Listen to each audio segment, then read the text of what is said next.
is a presentation of Fox Sports. We are Baltimore. We are Minnesota.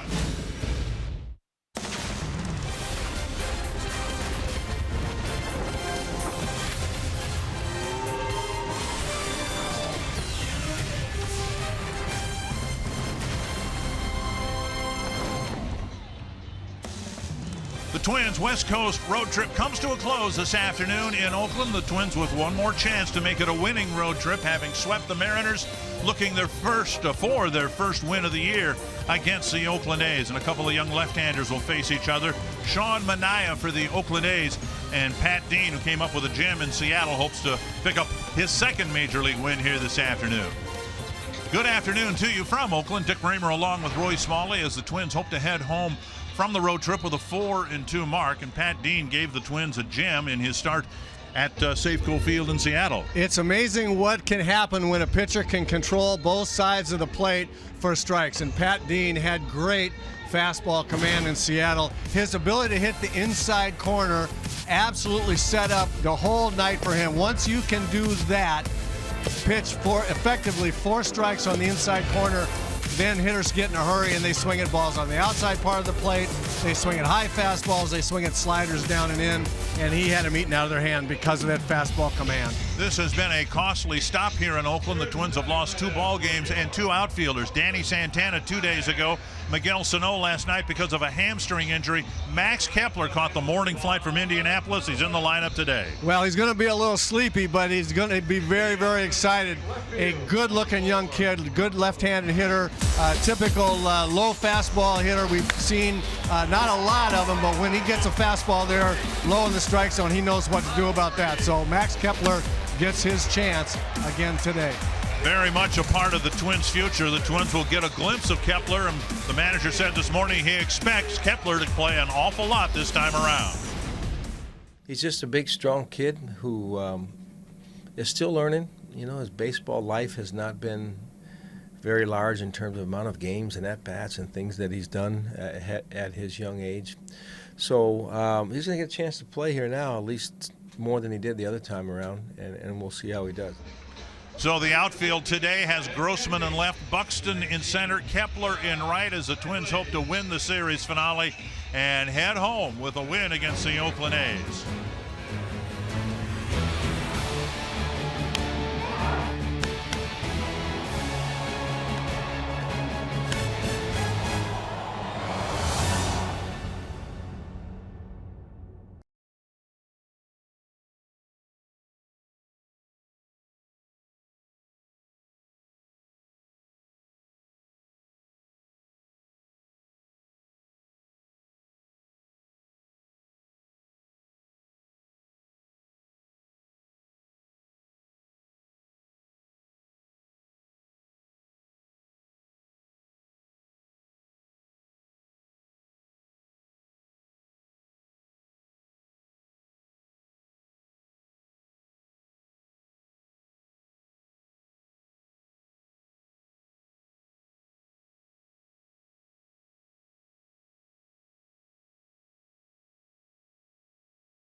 Sports North is presented by Menards. Save big money at Menards on all your home improvement needs.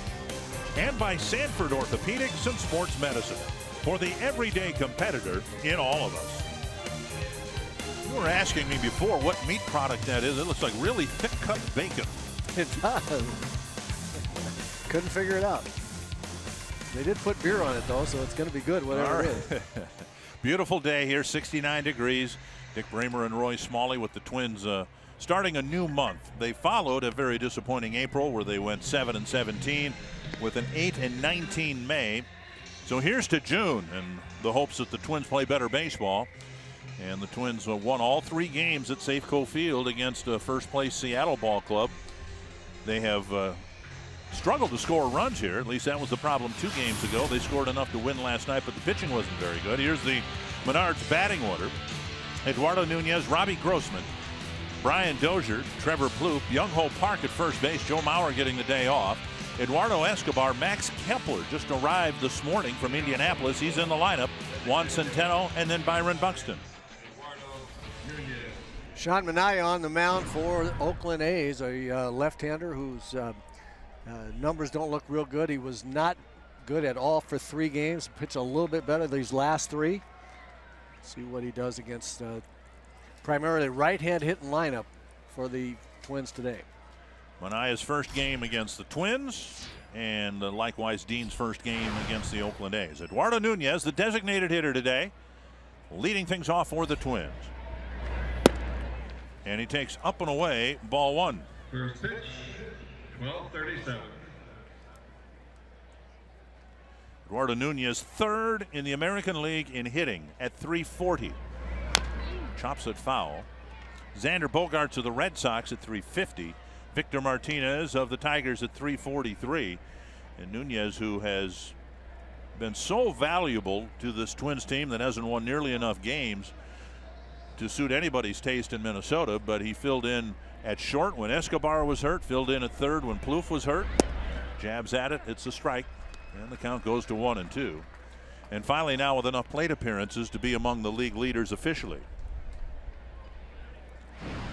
One of the real bright spots, and otherwise not too bright first 2 months. He's been really fun to watch. Chop to the right side, juggled by Butler. He flips to Manaea on a close play. Nunez is retired, 1 away.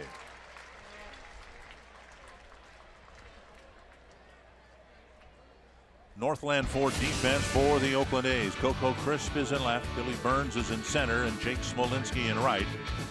Valencia, Semien left side of the infield, Lowry and Butler the right side today, and Josh Fegley doing the catching. 1 away, and that'll bring up Robbie Grossman. Grossman, a godsend for the Twins. He's been in the lineup in left field every day since his arrival. And he's seen everything else in the outfield change since the team arrived here in Oakland. Danny Santana was in center. He got hurt. Byron Buxton was called up. Miguel Sano hurt last night, and now Max Kepler is up. And a drive to center field, and Grossman just keeps on hitting.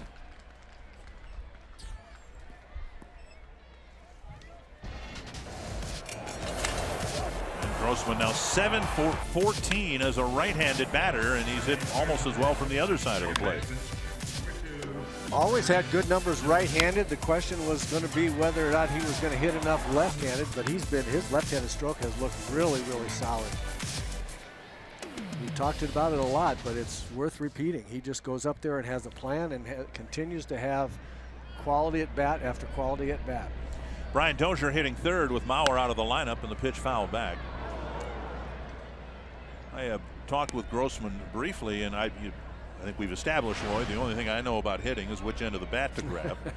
But I said it just seems like you're so free and easy at the plate. You get that impression watching him. I mean, he's on a mission. He wants to be at this level playing for somebody. It just happens to be the Twins, but he just seems to be relaxed at the plate. Popped up, straight up in the air, and the catcher Fegley doesn't see it. Now he finds it and makes the catch. He was looking toward the Twins on deck circle, and it was over by the Oakland on deck circle. 2 away, and that'll bring up Trevor Plouffe. This is a has always been a tough sky here in Oakland for day games, and Fairley actually makes a really good adjustment. Looking for the ball, couldn't find it, and then finally did. There are some wispy clouds in the sky, which really helps. I've played in this ballpark in day games when the sky was bright blue, not a cloud in it, and the ball literally would go up and disappear. I mean, that's what ball players call a high sky. There's no frame of reference, and you get really disoriented on high pop flies like that. Happened here Monday to Eduardo Escobar. Very close to a balk move. Minaya throws to first, and Grossman gets back. Escobar lost a ball in the high sky here in Monday afternoon's game. It's a helpless feeling too, and you would think that the sun would bother you more than just blue sky, but it's the blue sky, the bright blue sky with absolutely no frame of reference, clouds or anything else, that really give you a hard time. 1-0 to Plouffe.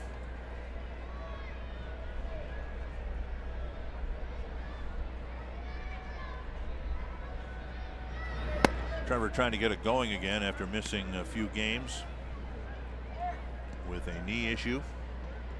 He's also been on the disabled list with an oblique problem.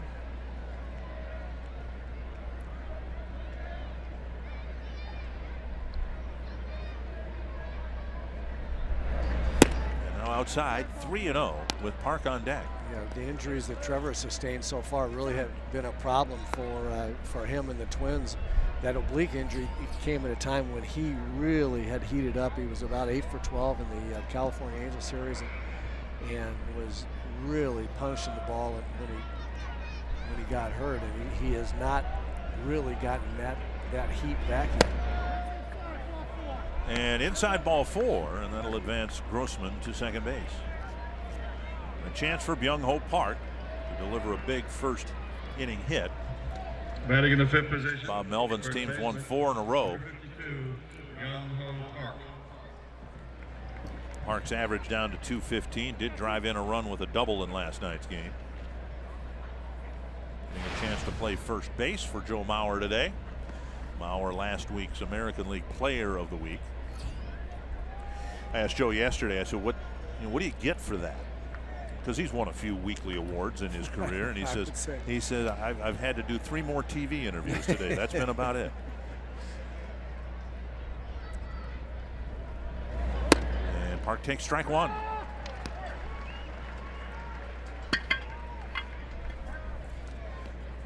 Park had a burst of home run power in the first half of May, but now hasn't homered in nearly 3 weeks.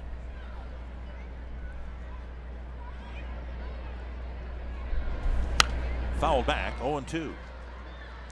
Other than the double he hit down the right field line last night, he hasn't looked real comfortable in the box for about 3 weeks. He really has not looked anything like like a streak he went through in kind of mid-April to early May that you're referring to. He just hasn't looked comfortable at all. He's been in between on pitches. He's behind fastballs, out in front of breaking balls. He's just been a little confused here lately. 2 strikes to Park with 2 on and 2 out.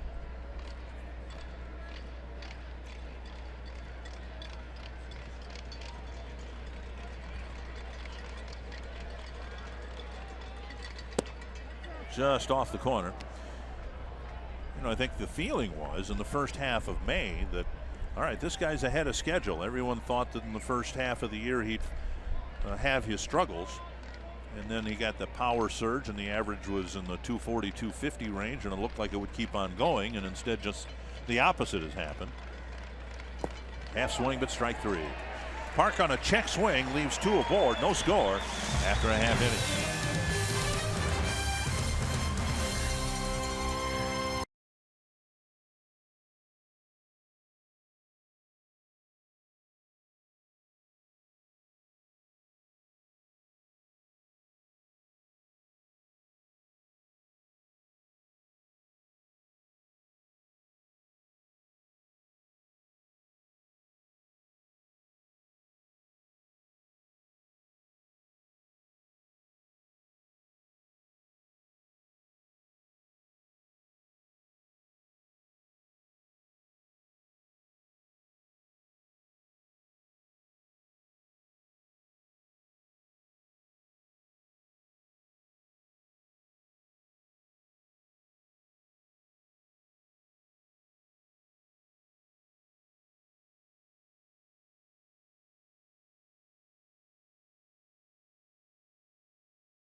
lost the first 2 games here in Oakland. Bob Melvin's team hoping to get out of the basement of the American League West. And Melvin with a winning record against the Twins. The Menard's batting order for the Oakland A's. Coco Crisp leading off, then Jed Lowry. Danny Valencia had a big night last night. Chris Davis, Billy Butler, Josh Fegley, Marcus Semien, Jake Smolinski, and Billy Burns. Pat Dean on the mound again after a really great start in Seattle. See if he can command both sides of the plate as effectively as he did his last start. Crisp, Lowry, and Valencia to get things started, and strike 1. Dean's numbers impressive with the 7 innings, 4 hits, 2 earned runs, and his first major league win. Back to the mound, and Dean has an easy flip for the first out. And that'll bring up Jed Lowry. Northland Ford defense for the Twins. Quite a different outfield than what the Twins imagined or had a couple of weeks ago. Grossman wasn't even in the organization. Buxton was in Rochester. And a couple of weeks ago, Max Kepler was either in Rochester or on the disabled list. He just played a couple of games for Rochester after coming off the DL, and now they're all in the outfield here in Oakland. Lowry, the batter. And Dean hits the inside corner, strike 1. What made Dean's outing particularly solid was how it got off to a rough start. Second batter of the game, Franklin Gutierrez, hit an opposite field home run. And what impressed Paul Molitor and Eric Rasmussen, the interim pitching coach, the most was how Dean didn't get the least bit flustered by that and got right back onto his program and got some outs. Well, it wasn't just a second batter home run in a ballpark that had 6,000 people in it. It was right. He was pitching against King Felix with 40,000 people in the stands, and they were loud when that ball went over the fence. Check swing, but a strike 2 and 2. And Dean was able to shake that off and pitch a whale of a game. 2 and 2 to Lowry. Popped up in the air. Who's going to fight the sun here? And Park looked at the catcher Centeno, took the play himself. 2 down. And you take a look at the outfielders with Eddie Rosario, perhaps the next one to join the group up here after a slow start. He's hitting .333. Adam Brent Walker, a very strong outfielder. Great power potential, but a lot of strikeouts. And Buxton yesterday caught the 7-something flight out of Indianapolis to get here in time for a night game. And Kepler had to catch the same flight to get here in time for a 12:30 game. Kepler showed up in the clubhouse about 10:30. Had to meet with the manager briefly, get his uniform on, and get out there. A young kid that age wouldn't want it any other way, trust me. Driven to the gap in left center, and another line drive hit for Valencia. He'll round first, try for second. Grossman's throw. Save, a double for Valencia. He has barreled up everything he has swung at in the last 2 games. Well, this is a Danny Valencia, the likes of whom we have not seen before. He just looks so locked in right now. Everything mechanically is really, really good. Just doesn't look like the same guy, and the Oakland A's are happy about that because this guy that he looks like now looks awfully good. A 2-out double, and now the Twins are contemplating a challenge of some sort. Not sure whether they thought Valencia might have disengaged the second base bag. No challenge, and Chris Davis will hit with a man in scoring position and 2 out.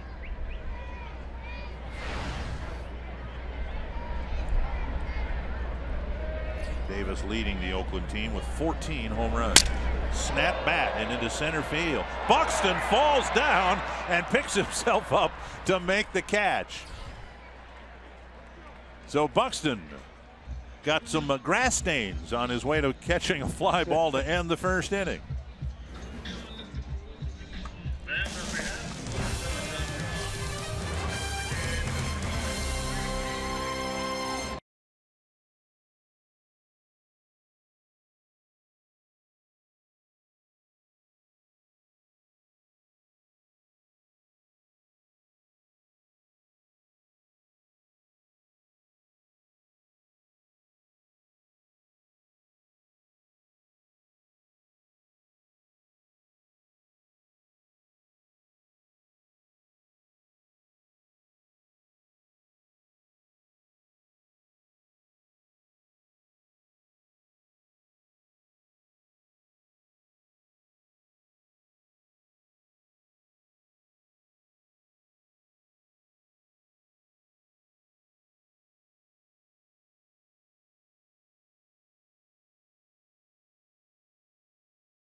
Outfielders go down because of injury. Here another outfielder went down and got back up.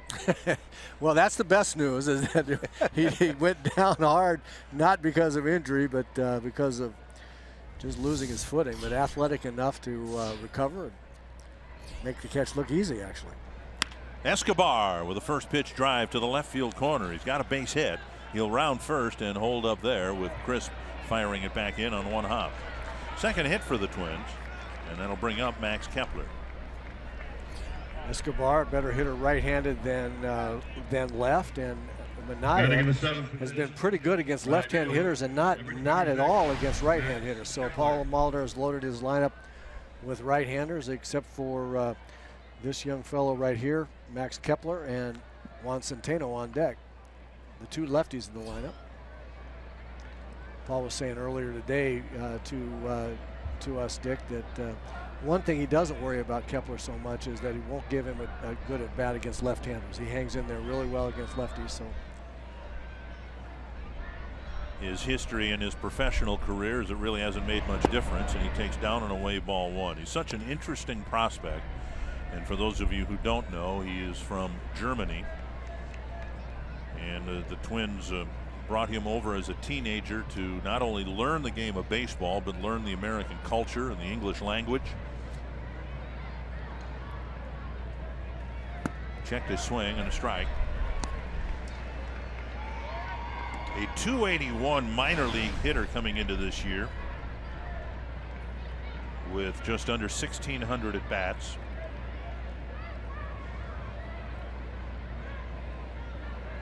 a lot bigger than I expected him to, than I thought he was. I mean, I know the statistics and all that, but I saw him in the clubhouse today as he takes a fastball outside for 2-1 count. I saw him in the clubhouse today, and it startled me a little bit. I didn't realize he was as big as he is, and he has the kind of frame where he can really grow into an awful lot of strength. And there's strength waiting to be put on that frame. And to center field, Burns catches the line drive for the first out. Sanford Health injury report. Miguel Sano hustled down the line in the ballgame last night to stay out of a double play. He got an RBI for his efforts, but he also got a strained left hamstring. Number 37, and Sano says he's never had any hamstring issues before. And he'll have an MRI done tomorrow. And the day before, Danny Santana did the same thing, running first to third is when he first tweaked it on a base hit.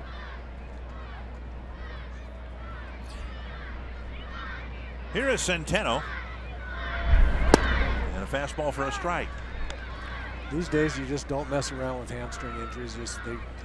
Immediately they just go on the disabled list, get another player up here, and take care of the hamstring. Those injuries can linger, as you were talking about last night. You don't want to keep re-injuring.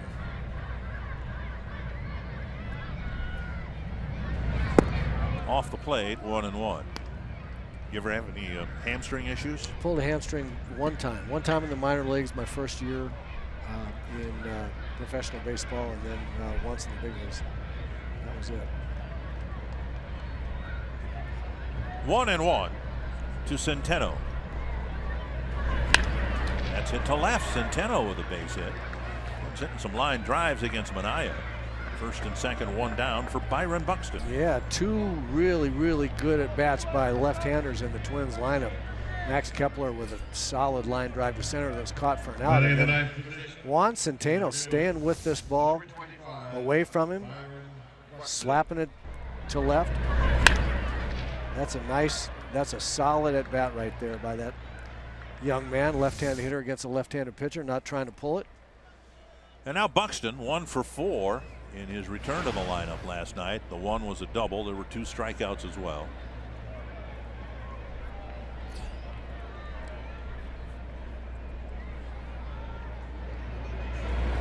Swing and a miss, 1 strike.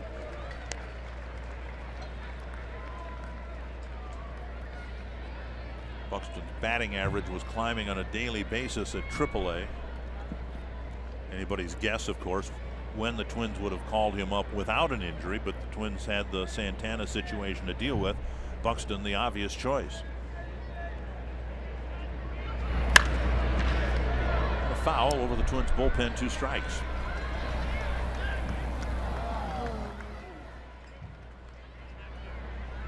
Just a couple of runs batted in for Buxton on the season. Had a disappointing first 3 weeks in the big leagues. Was sent down. Refined his mechanics a little bit. And the Twins hope that he's here to stay. In an 0-2 hole here in the second inning with 2 men aboard. And a strikeout for out number 2. And that'll bring up Nunez.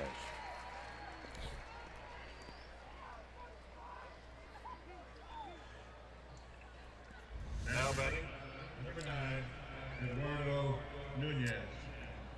Out in front of those breaking balls, and whenever you see a guy swing over the top, that was 2 swinging strikes. First ball pitch he saw, and then that last one, and that's a get on the fastball speed and try to pull it approach. I mean, that's just what happens. Believe me, I know whereof I speak on that one. And those breaking balls down and also in, difficult to hit, difficult to lay off when you're trying to pull it. High chopper over the mound, fielded by Semien, and the Twins leave 2 more aboard in the second.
Twins with 3 hits, nothing on the board yet in the run column as we go to the bottom of the second inning.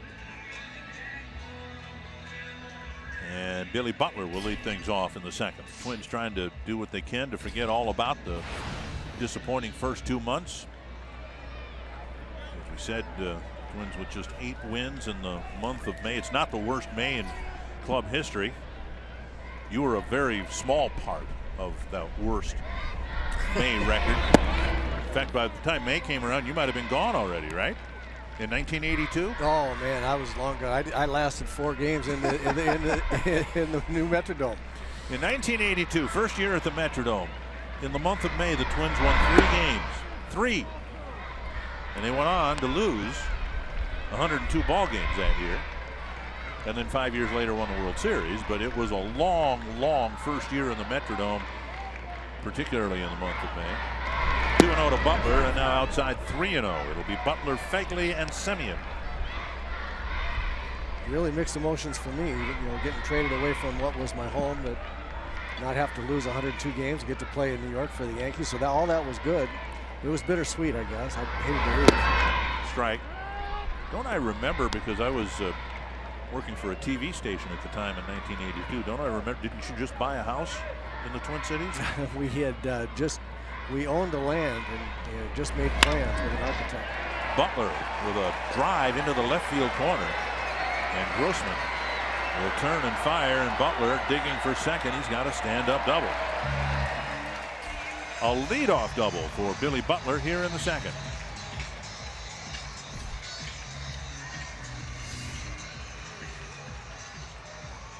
A lot of the plate there on that one. I think he was trying to go in on the inside corner. He got behind 3-1 and just couldn't afford to be too fine. Had to throw a strike, and Billy Butler knows about doubles. Man can hit some doubles. Josh Phegley will hit with Butler aboard and nobody out. Phegley, the backup to Stephen Vogt, behind the plate for the A's. And a called strike.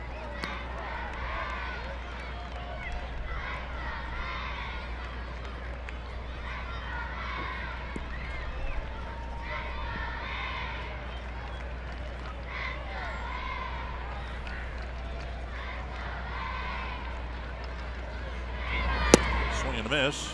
0-2. Mentioned the A's bringing up the rear in the American League West, but they're in an entirely different situation than the Twins are in their division. A's are 7.5 games back. They're actually tied with Houston and a half game behind the Angels. 7.5 games behind the Texas Rangers now. And on 3 pitches, Phegley's gone, 1 away. It's nice to see somebody else swing at a high fastball they can't hit. Twins have had enough hitters to go after that pitch. Dean goes upstairs. Toyota Key Stat with Semien stepping in the box. You can see the A's used to draw a few more walks back when they were winning. They've had to retool with younger players like the Twins have. And with young players typically comes impatience. Strike one. Big curveball right there that we did not see much in Seattle. Seattle was mostly fastballs on either corner and a couple of speeds of slider. Big curveball there to get ahead. Tonight it's a nice get ahead pitch. There's more like the slider. 1-1.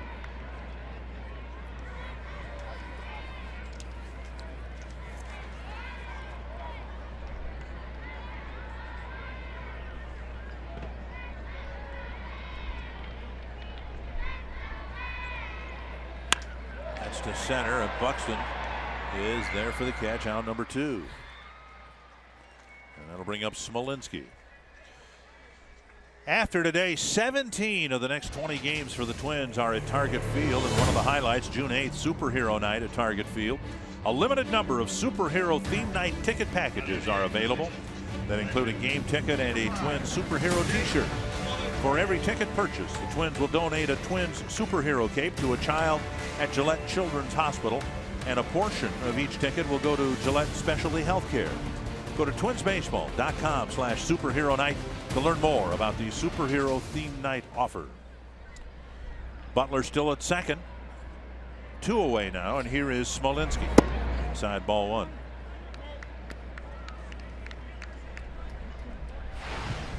Smolinski entered the game in the middle of the game last night as a pinch hitter. Stayed in the game in right field.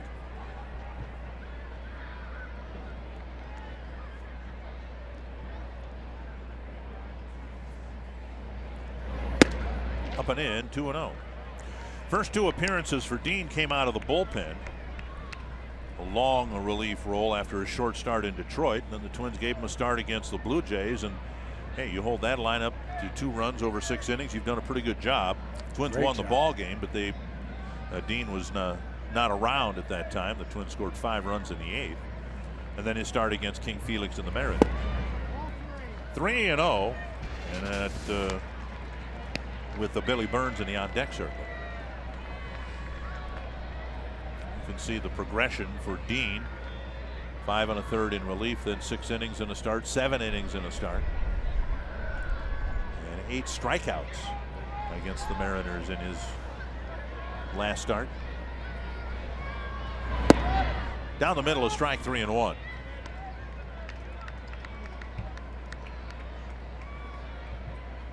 Irvin Santana ended up taking the loss, going 7 innings here on Monday. Tyler Duffy struggled in his start last night. Inside, and it's a walk. First and second, 2 down for Billy Burns. You think about what Pat Dean has done, starting with that long relief appearance in Detroit. The Tigers were swinging the bats great. He held them to 2 runs over 5 1/3 innings.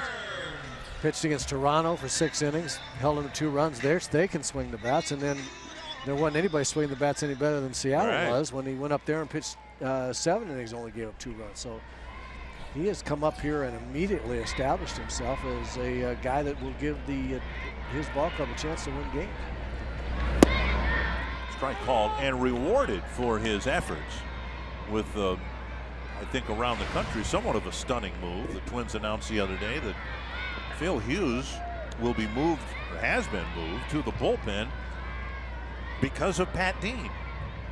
Because he pitched well enough, gave the Twins a chance to win. Hughes has had a disappointing year. There's a fly ball down the left field line. Grossman with a long run, and it's in foul territory, no catch. But here are the Twins, who started the year with Tommy Malone in the rotation instead of Tyler Duffy, and now Duffy's here and Malone is in Rochester. And Dean essentially taking the place of Phil Hughes, who was counted on to be a fixture in the rotation this year. And Hughes barely fits down in the bullpen down there. He's a big man. He is a big man. Of course, Kyle Gibson coming back to pitch tomorrow, I guess, at home against Tampa. Right. And the pitch is up. Yeah, to make room for Gibson, that was the move, moving Phil Hughes to the bullpen. 1-2. Twins have stranded a couple of runners in each of the first 2 innings, and now Dean trying to strand a pair here in the second. Cracked bat behind Ron Washington. Yes, we said, as we've been talking about, he's not only not afraid to pitch inside, but he's anxious to pitch inside. Another cracked bat as a result. There isn't anything overpowering about his fastball, but yet it seemed to overpower a lot of the Mariner hitters. A lot of swings and misses on that high inside or high outside fastball. You know, I just can't overstate the importance of being able to throw strikes on the inside corner. It really, really messes with a lot of hitters. And Burns gets a piece of one upstairs. When you know a guy that likes to come in on the inside corner and can throw it for a strike, and just pitching inside off the plate doesn't mean anything to a hitter. You can throw it in there all you want. If you can't prove to me that you can throw a strike with it, I'm still going to look out over the plate and look for something else. But if once you start throwing strikes on the inside corner, that gets a hitter in a hurry, and he starts swinging at pitches he would not otherwise swing at. And that's why we saw Nelson Cruz strike out on a high and away fastball, and we saw a lot of guys up there in Seattle swinging at balls that they would not normally swing at in certain situations because they were so impressed with that inside strike. Gets away from Centeno. Burns will try to advance, throw to third. Safe at third base. Yeah, baby. See if the Twins challenge that. It looked like the throw got there. And Plouffe giving no reaction at all. Let's take a look. Well, kind of a pass ball there by Centeno, but he bounces on it quickly, and it looked to me like Trevor got behind the base a little bit, and the throw was just a little bit behind the base, and he couldn't get the tag back there in front. Joe Vavra on the phone with Sean Harlan as the Twins look at it, and Paul saying, "In just a minute, we'll have a verdict for you here soon."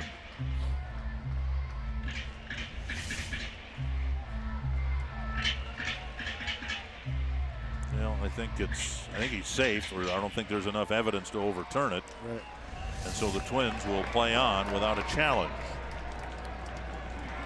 And now it's 2-2 to Burns. Centeno's had some issues receiving pitches. Pop-up backing out of play.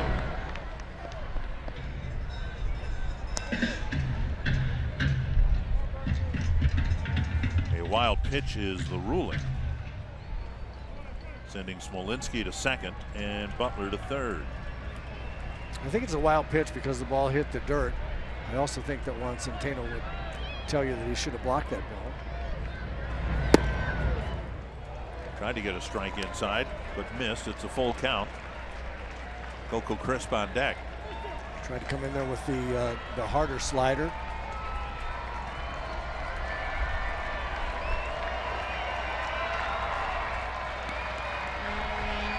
Big pitch here early for Pat Dean. High chopper over the mound. And Dozier. No play. Here comes another runner home, and he'll be out by a mile. Smolinski tried to score.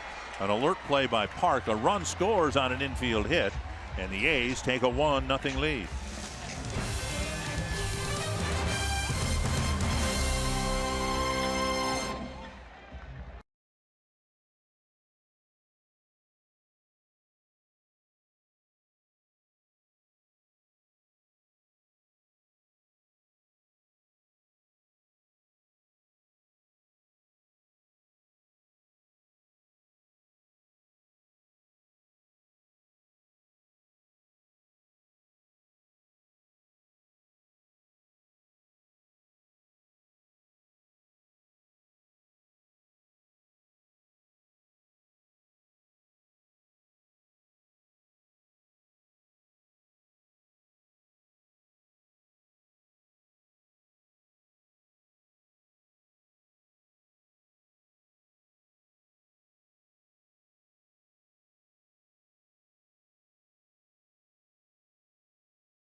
Immediately wheeled and threw home. Now, really, really good play all around, and Dozier makes a fine play here to get the ball over. Just can't get the speedy Billy Burns, but good heads-up awareness by Byung-Ho Park there, throwing the runner would-be scorer out at the plate, trying to score from second on that play. One run does score, and now Grossman with a flare to right field. Smolinski coming in and a running catch. Grossman retired on the first pitch, one down. And it'll bring up Brian Dozier. Twins with a hit and a walk in the first. Two men left aboard, two singles in the second. Number 2, Brian Dozier. Dozier fouled out his first time up. I asked Paul Molitor before the game today about Dozier and whether he'd seen any change in his approach at the plate.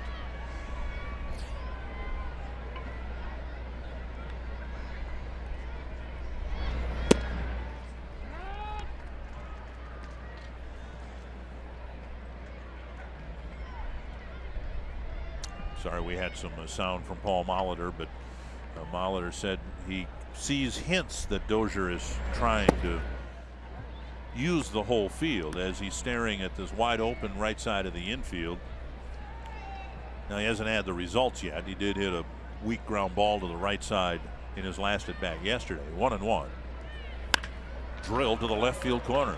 He'll take all of those he can get off the wall. Rounding first, it's a double for Brian Dozier with one out in the third. Brian's hit left-handers really, really well this year, and his pull swing is way more conducive to hitting left-handers than right-handers. Left-handers stuff all comes into right-handers. It's the kind of thing as we watch Brian. That's really a nice swing. He's comfortable against left-handers. He doesn't spin out too soon, and that's put a really good swing on that ball. But you know, it's the thing. The reason why it makes us switch hitters.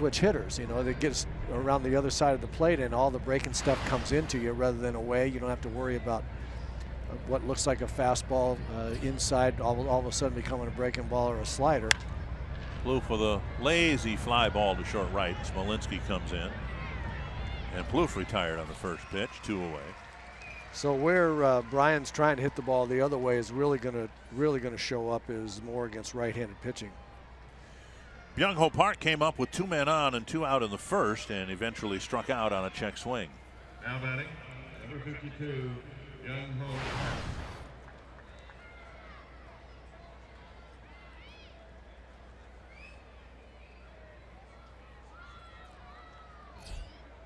Twins with 4 hits, the A's with 3. But the third hit, an infield hit, scoring a run in the bottom of the second inning.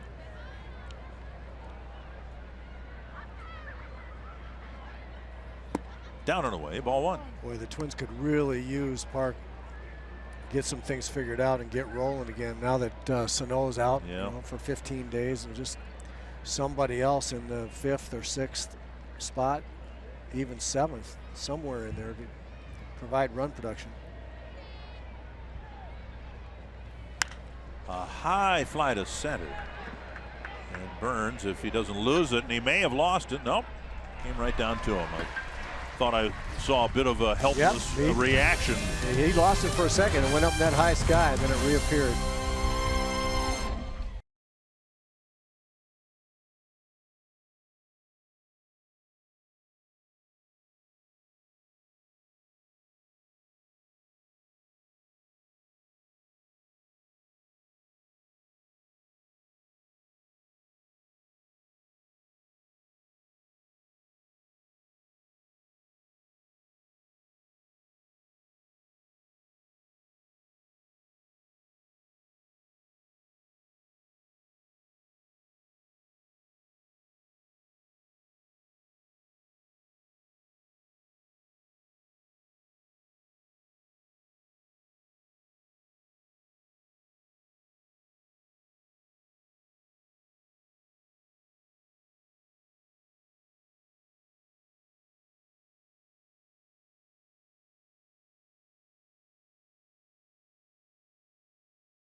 Presented by CenturyLink.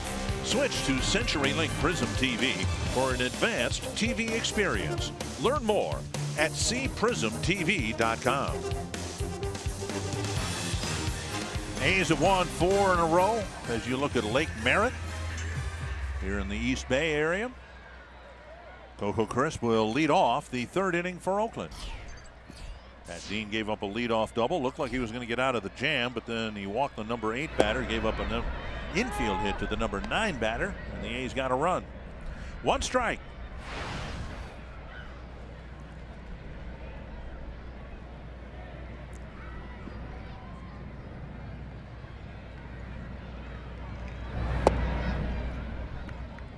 I'm going to continue making my case about walks being so damaging to pitcher's efforts. It's hard to hit at this level. It's just hard to string together a whole bunch of hits, and when you give guys free 90 feet segments, it just makes the odds better that someone's going to sneak one in there at some point in time.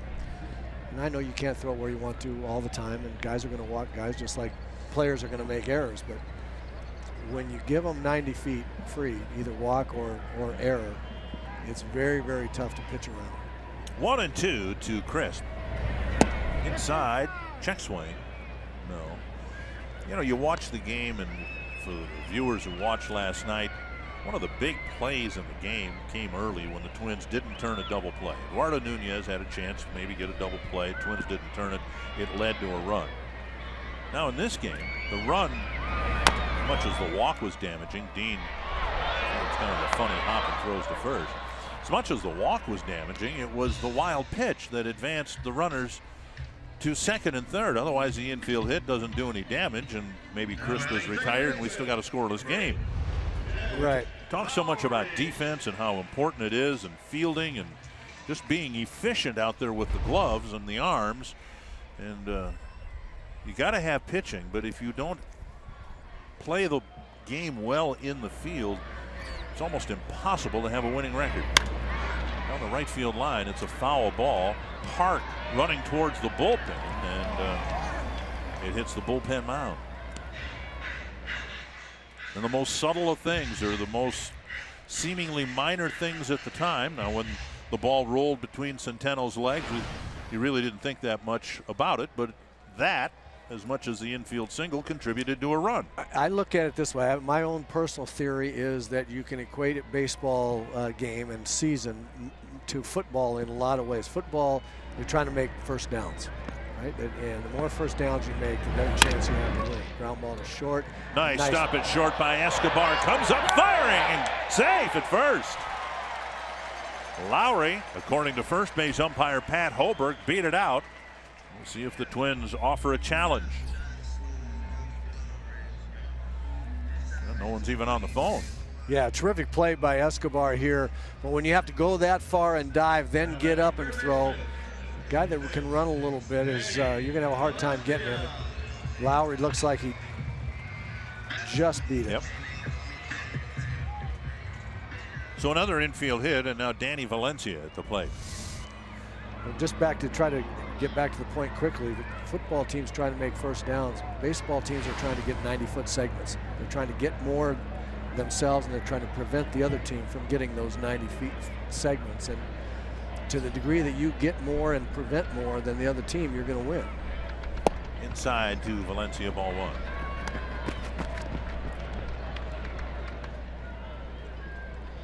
So they gave away two 90-foot segments there on that wild pitch, and that led to a run that very well would not have scored had it not happened. Hit a ton to left, but there's enough hook in it to go foul. Somehow the Twins need to find a way to get the ball off this guy's barrel of his bat. Everything just sounds very loud. Well, this was a great swing here on a ball away from him that he hit in the seats. Then he came up and got a hanging breaking ball and just roped one to the gap for a double.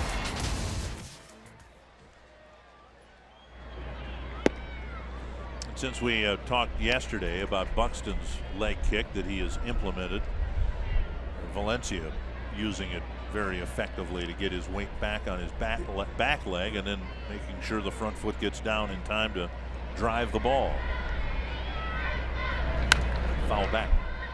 2-2. Well, Danny does that big leg kick very aggressively. Not only the leg comes up off the ground, but his front knee then spins, moves back toward his back leg a little bit. Very much like a powerful golf swing. He really gets back against his back leg, and then his timing is so good right now. As his foot steps down, he's in a launch position ready to hit. Pulled foul.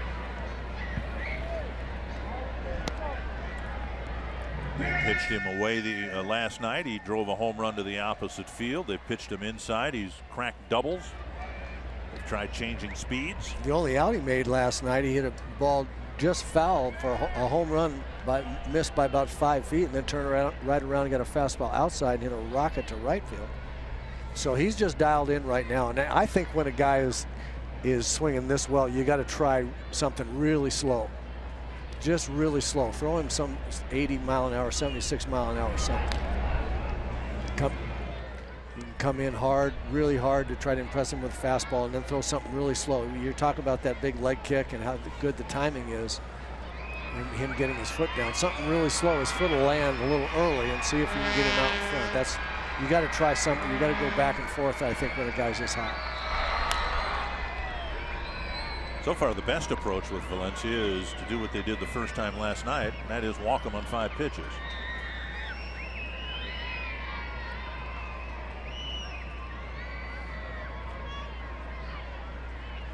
Two and two from Dean.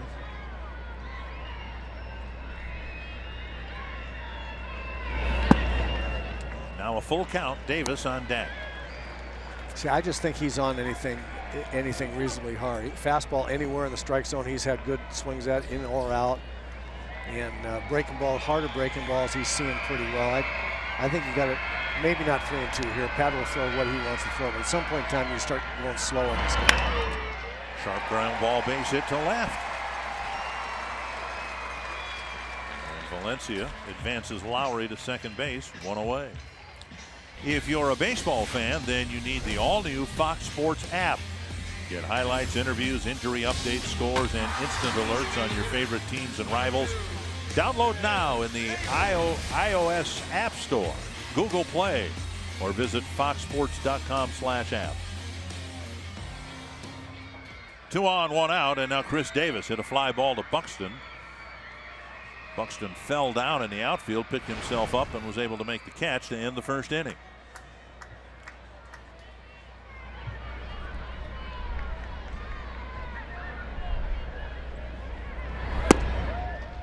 And a first pitch strike. Dean's done a nice job of that.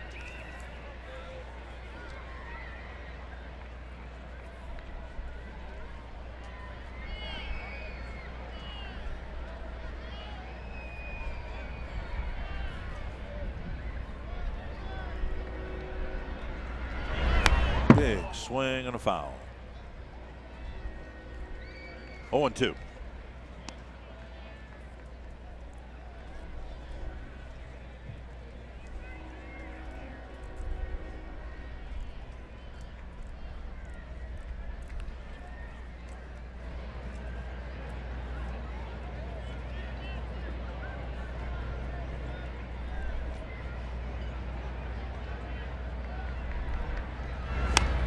Foul back. Hasn't been quite as effective, Pat Dean, this game as he was in Seattle with getting that breaking ball inside as well, and hasn't quite found the inside corner. He's getting ahead well, first pitch strikes, but we've noticed, I think anybody that has been watching here for the first 3 innings, he's been just in off the plate, hasn't gotten them for strikes yet. Right in there. And the A's hitters so far have either been taking them or getting their bats shattered, but it's resulted in foul balls and not balls put in play. So not quite as brilliantly sharp on the inside corner as he was in Seattle. But the great thing is, for the most part, when he misses inside, not over the plate. And a strikeout. Centeno with enough of a block to keep the runners at first and second. 2 down, and that'll bring up Butler. And again, that swing at that breaking ball is because he's pitching inside, and that just gets hitters in a hurry. They get worried about getting beat with 2 strikes in there, and then just jump out in a hurry before they really identify the pitch. And that's what pitching inside. It's why it is so effective. Butler doubled and scored in the second inning. Hit a leadoff double after Dean fell behind. Cracked a double into the left field corner. And it's past a reaching Plouffe. Lowry around third, bobbled by Grossman on another run for the A's. It's 2-0. Butler with 2 solid strokes for base hits in the early inning. Well, a curveball that just stayed right in the middle of the plate. Billy Butler's approach is back up the middle and to the other way, and so you see right here he waits and waits and waits, and he's really, really good on off-speed stuff just because of his waiting to hit fastballs the other direction. So he gets a breaking ball strike. He's really good.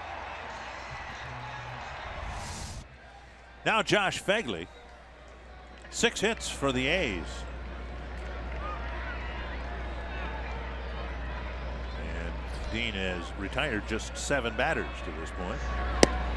Remember, the last out of the second inning was made when Smolinski tried to score on the infield hit after 1 run had already scored. 1-0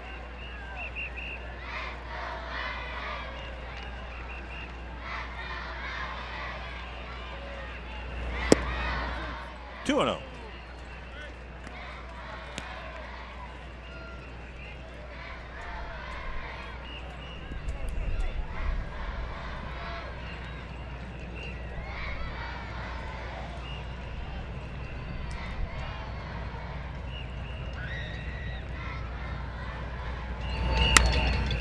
Right field, and Kepler is there to put it away and end the inning. Another run for the A's on 3 singles. It's 2-0.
Not too great. The worst.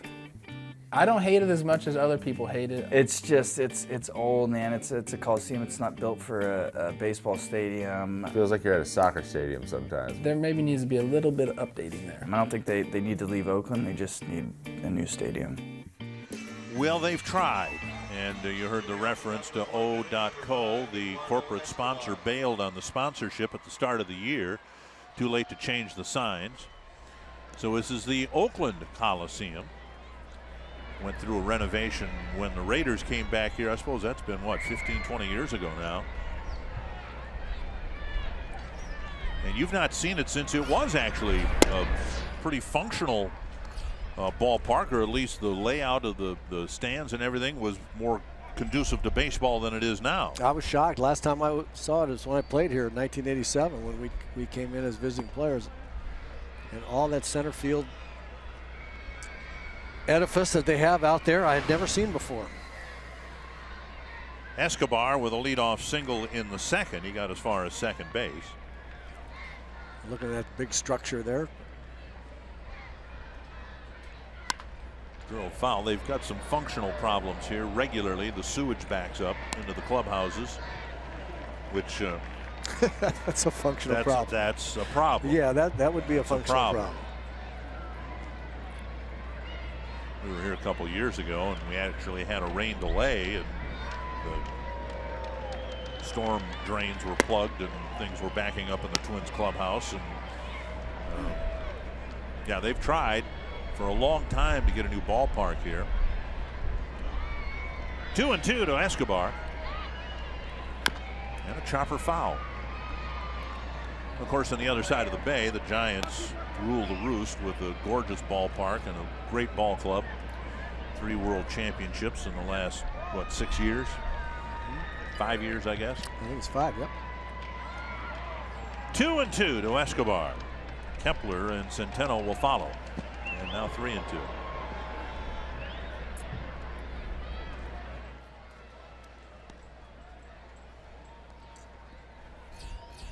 Escobar not in the lineup yesterday.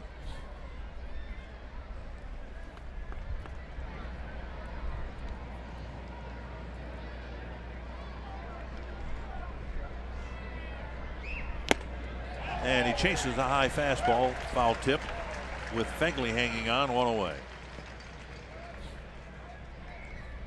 And that'll bring up Max Kepler. Kepler lined out to Burns in center field his first time Now up. batting, number 26, Max Kepler. When the Twins signed Kepler back in July of '09, he was a student at John F. Kennedy School, an American school in Berlin.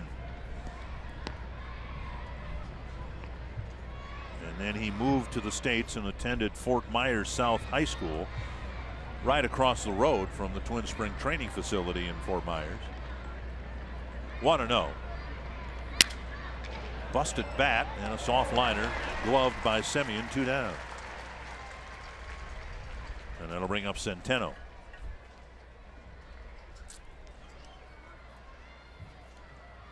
Now batting, number 37, 23 years of age, Kepler is. Centeno. Kind of emerged last year as a top prospect. Started to play briefly in Fort Myers, spent most of his season, had over 400 at-bats in Double-A at Chattanooga, hit .322, 32 doubles, 13 triples, 9 home runs. So in this season where he's kind of gone back and forth between Triple-A and the major leagues, his status as a prospect is based on a full season at Double-A, right, and the numbers were overwhelmingly good. Right. First base, outfielder type.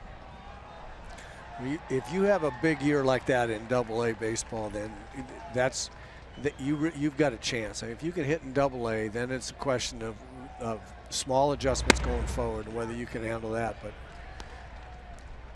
it's the Double-A season most of the time. It's the Double-A season in a player's minor league career that sets them on a path of an organization thinking that they've got something there. 1-2 to Centeno with 2 gone, and the Twins 4th. Got a piece. Which doesn't mean that everybody comes right out of Double-A, and I still believe that even guys that have conquered Double-A need to conquer Triple-A as well, and Kepler hasn't done that yet, but they've seen enough between Double-A and short stint in the big leagues. They think he's a real prospect.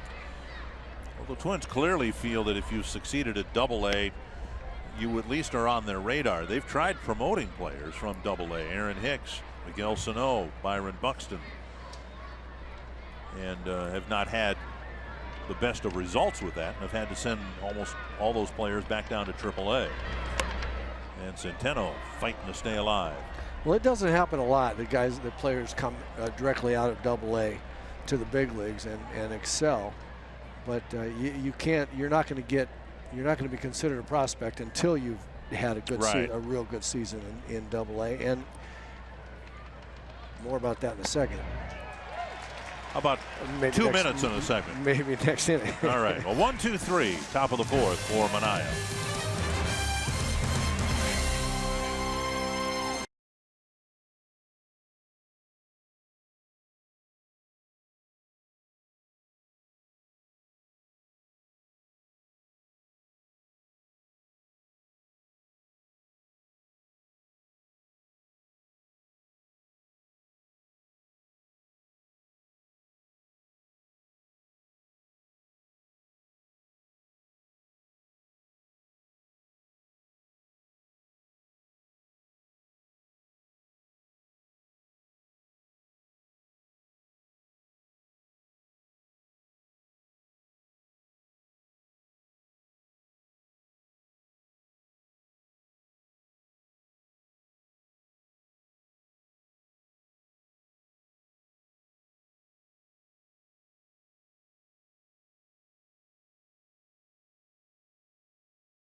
3 inning yet. A's got a run against him with a walk and 2 hits in the second, then 3 singles in the third, scored another run, hoping for an easier fourth, starting with Marcus Semien.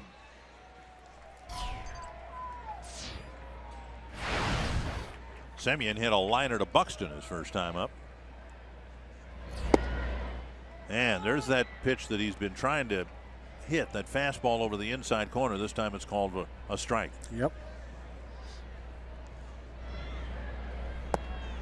And now 1-1.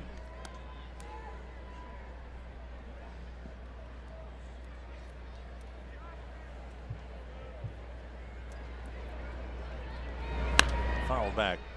Twins with 2 very disappointing months. There was optimism coming into the season, and then April was not good, and May was not good.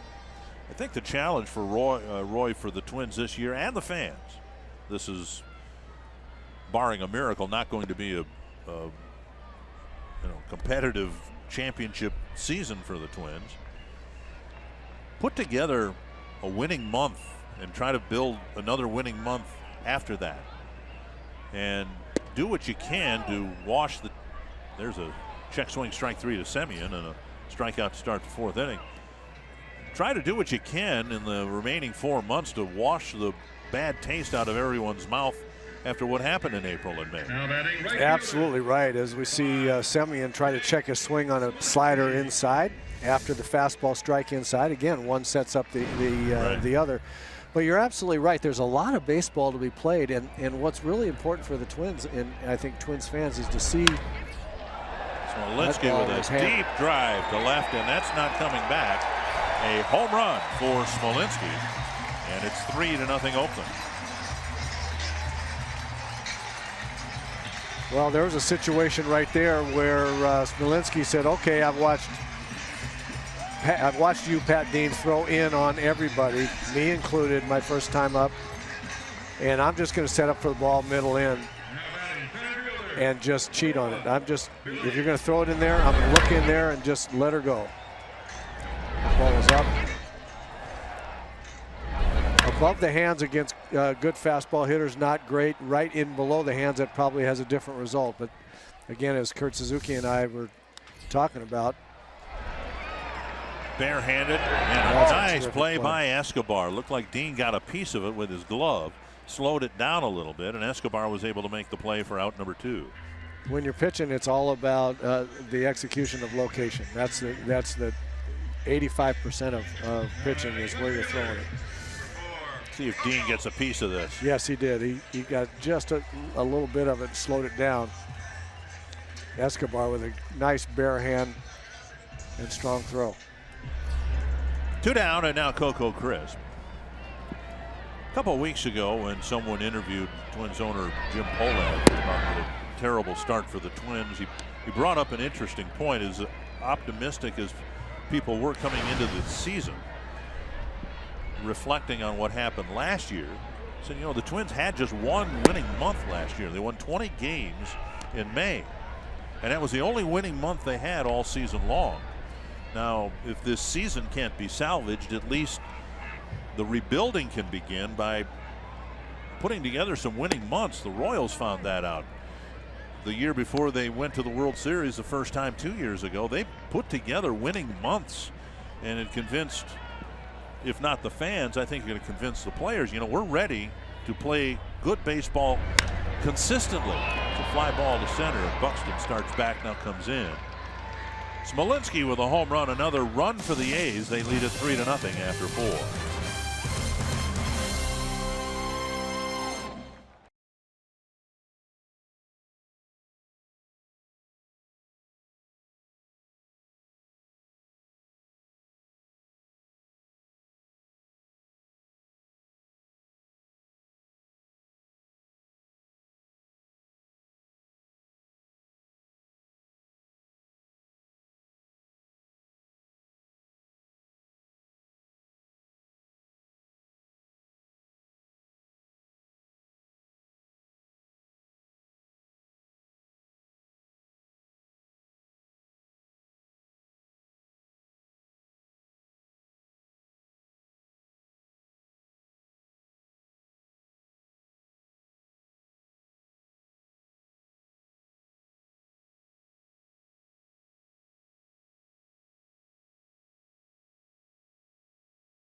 Greater coverage of baseball. A severe blow to the Cleveland Indians. Marlon Byrd, his second PED offense, suspended for 162 games. Abraham Almonte, another Cleveland outfielder, serving a suspension currently. Felix Hernandez put on the disabled list with a right calf strain, remembering that Pat Dean dueled Hernandez in Seattle. And then you saw DeGrom with a good start for the Mets. They're in the 11th inning, the White Sox and the Metropolitans. Here's Byron Buxton, 1-0 from Manaya. Swing and a miss. And we told you about the Twins' decision announced a couple days ago. Phil Hughes being moved to the bullpen. The Tigers announced today that Anibal Sanchez has been switched to a relief role. He's really been struggling in his starts. Swing and a miss. And it's 1-2. In situations like this, the Twins would like to see Buxton bunt, not with 2 strikes certainly, but leading off an inning. And instead he's swung through a couple of pitches. 1-2. 2-2. Buxton, Nunez, and Grossman in the Twins' 5th inning. One of the things that this leg kick that mechanic that Byron is implementing now will be, as you've talked about, it will be a timing issue.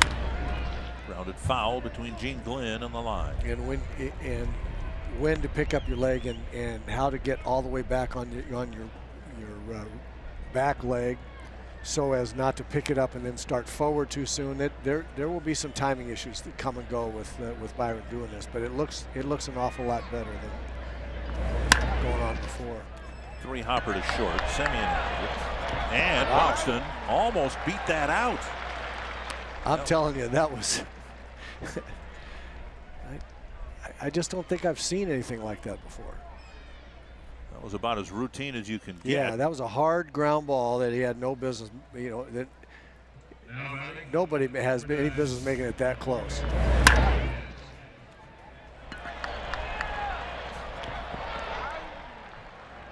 And no challenge by the Twins. 1 down, and that'll bring up Nunez.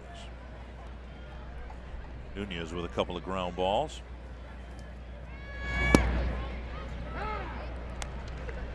The record would suggest that the Twins would get just 1 all-star player this year. And I would guess right now it would be Eduardo Nunez. I don't know how if it happened today, it would have to be. He's clearly been the most productive player offensively for the club. 1-1. 2-1. Carsoup.com trivia question: who was the last Twin to hit 10 home runs in the month of June?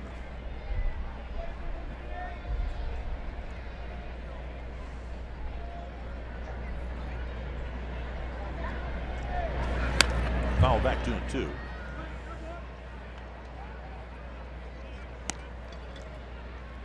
Any guesses? I'm going to guess Marty Cordova.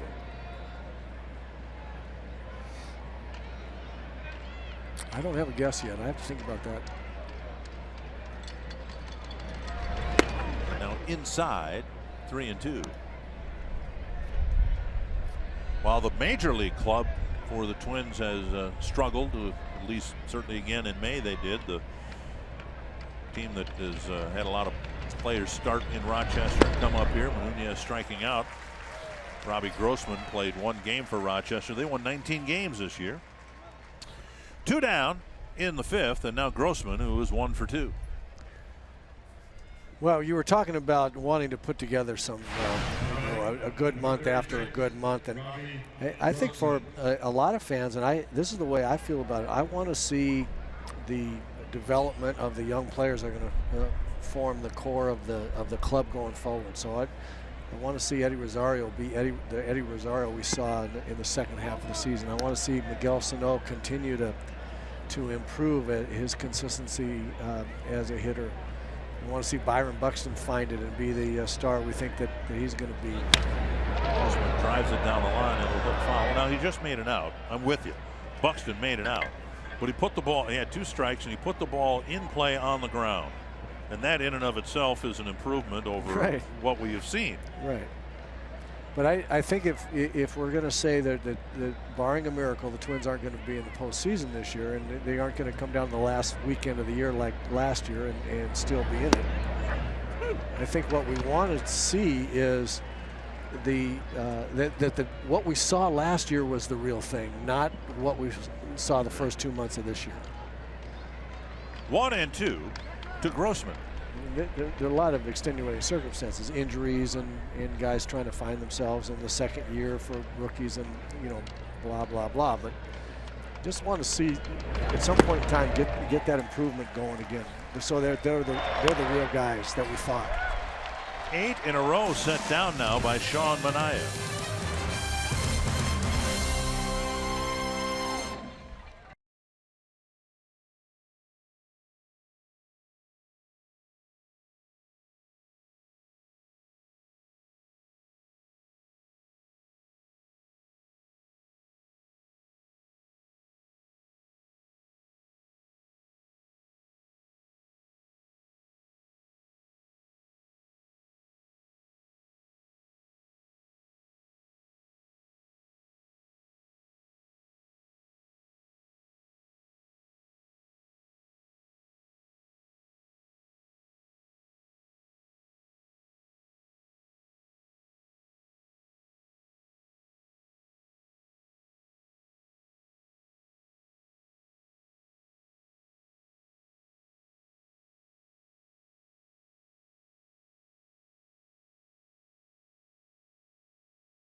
The Twins will be coming home. 17 of the next 20 at home. Our Pepsi fans of the game, hoping the Twins can come back and win the final game here.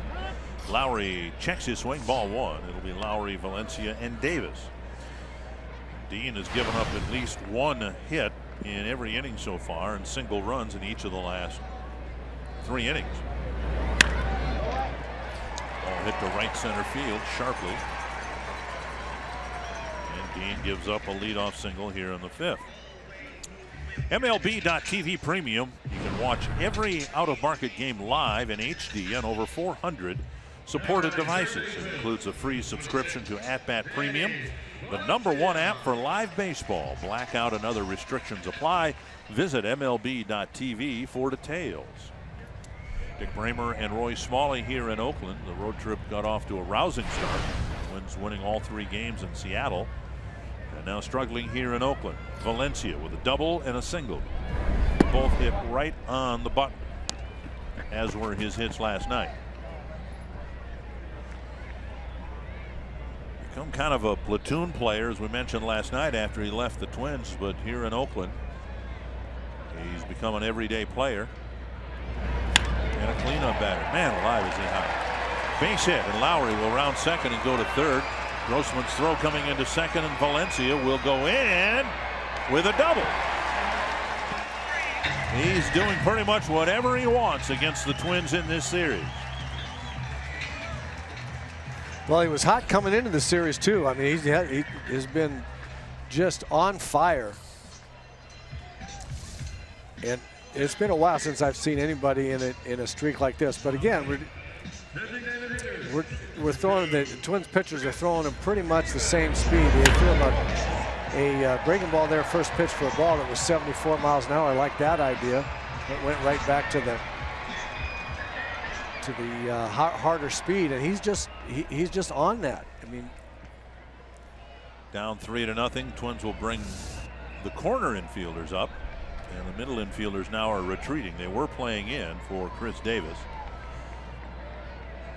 And Dean's got to find a way to keep this game manageable. Popped up down the right field line.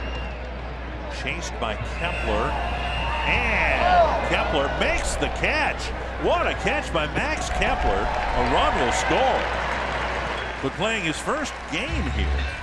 And he went aggressively right into the sidewall to make the catch. Yeah, terrific catch. He made it backhand and had to make the backhand play, which is not the easiest. The ball will get down. You'll see him backhand it right against the wall. So a run scores on the first out. And now the infield will come in across the diamond with Billy Butler at the plate. Go ahead, I'm sorry. Pulled a double to left his first time up, then singled in a run in his second at bat in the third. And again, if anybody's wondering whether you let that ball drop because there's a runner on third base, and the answer is no, you catch it. You have to, you get the out. Because now you can do this. You've got one out. You can put a guy on to get the double play in order, and you can get out of a second and third and nobody out with potentially with only one run scoring. So you got to get outs.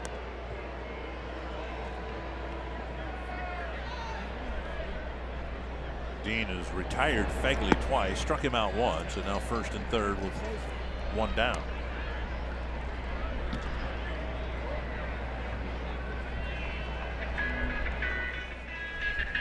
Now batting the catcher. Fegley struck out swinging quickly in the second inning, then hit a fly ball to right, caught by Kepler to wrap up the third.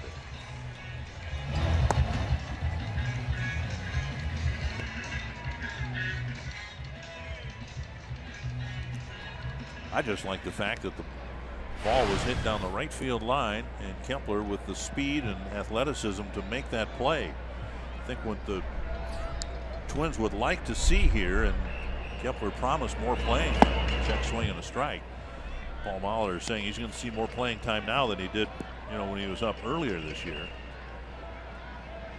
Improved outfield defense. The Twins, I think, have taken 2 steps forward in the last 48 hours, getting Buxton up here and Kepler. Down and in a ball. Buxton, there's never been any question about his defense. And so he figures to cover more ground and play a better center field than Danny Santana did. Kepler figures to do the same in right field, be a better defender than Miguel Sano was. Grounded to short, see if it works out. One and a double play. So the catch by Kepler in the corner keeps the damage to a minimum because a double play makes it just a 1-run inning.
Twins. And Twins fans, don't forget at Twins home games, bring your Circle Me signs. And if you get circled, you may find yourself in the Minnesota Lottery Winner's Circle, where you could win $100 worth of scratch-off lottery tickets, courtesy of the Minnesota Lottery. Prior Lake, Minnesota. At least part of it is here. Or she knows someone from Prior Lake. Brian Dozier, Trevor Plouffe. Byung Ho Park will hit in the 6th. Twins got some work to do, down 4-0. And Manaea settling into a groove after the Dozier double. He's retired 8 men in a row. Up and away, ball 1. The notion that Dozier is struggling to hit the ball to the opposite field with authority on the basis that he can't do it, I don't think is right. In the first home game of spring training, now I know it was spring training, but Brian got 3 hits, all of them to the right side of the field in Fort Myers, and talked about it afterwards, how he wants to be able to use the whole field. Now that's not how it's played out, and it's a big reason why the Twins are where they are. They've struggled because last year's All-Stars haven't contributed. You've had Glenn Perkins, who struggled the first week, then went on the disabled list, and Brian's had his batting average a little bit north or south of the 200 mark. And so you try to bring in or fold in some of these younger players and get them experience, and then you have the all-star caliber players who struggle, and that's how you have 2 poor months in a row. Well, that's exactly the recipe for 2 poor months, that's for sure. There are a lot of guys just have not played up to their potential or what they've the way they've played in the past. So that's what the Twins are waiting. They're waiting on it. Well, maybe somebody in June will hit 10 or more home runs, and I'll again go with Marty Cordova. That's probably a pretty good guess. Just because I'm gonna go with Herbie. And it was Trevor Plouffe. Well, that's right. 4 how can we years forget ago, that? Boy, he was seemed like he hit a home run every day. He and Josh Willingham would alternate taking the team Right. lead in home run. There's a ball ripped to left, a solid single, and a promising start to the 6th inning. A walk, now a single, and here comes Byung Ho Park. Yeah, the Twins need they need an ambush right here. Really get 2 or 3 quick runs before Oakland and Manaea know what hit them. They kind of ambushed Felix Hernandez in the opening game of this road trip. Second time through the order, they jumped on some first pitch fastballs like the one Plouffe just hit. And first pitch hanging breaking ball too. He threw a couple of changeups and curveballs that in the middle of the plate that the guys didn't mess up. They actually put him in play for base hits. They were very, very aggressive on first ball pitches that were fat pitches coming from the likes of King Felix.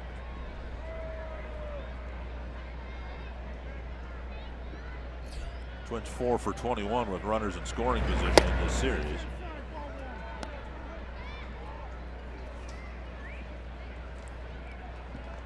And now 1-0 to Park.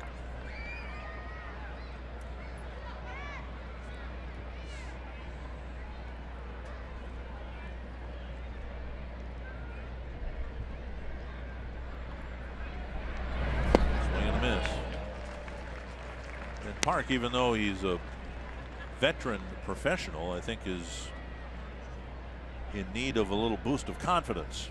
It's been a tough go for him. It looked like things were going to move upward from the average in the 240 range, and then a very cold spell for the last couple of weeks, not just in the power department, but the batting average now down to 212.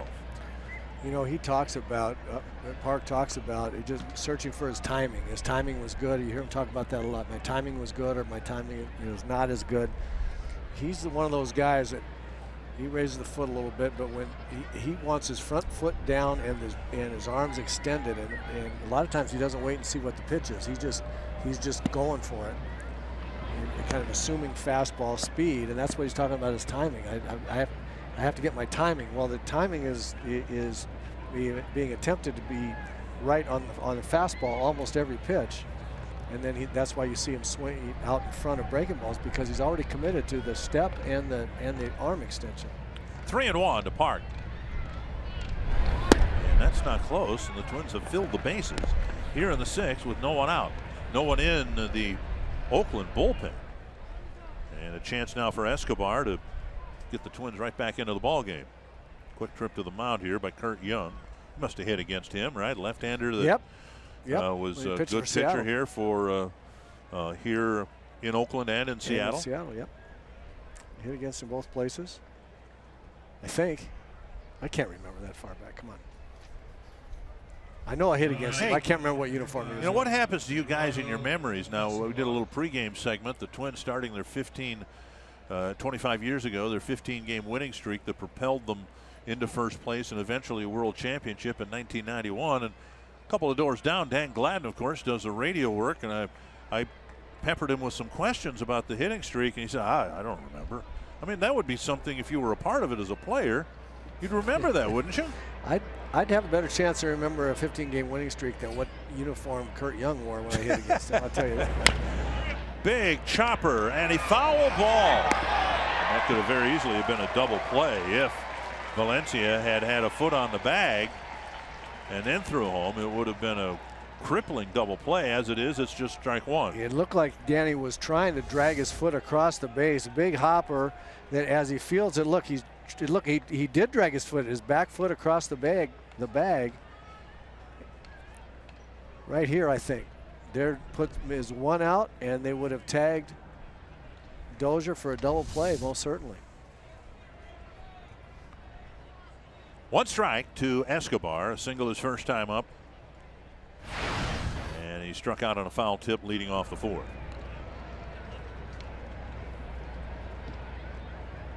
Corner infielders up. They'll come home for a force if it's hit to them. Here's the ball hit to center. Burns coming over, making the catch. Front runner will tag. Plouffe will hold at second. Sacrifice fly for Escobar, and the Twins are on the board. One other time. And now Kepler will bat.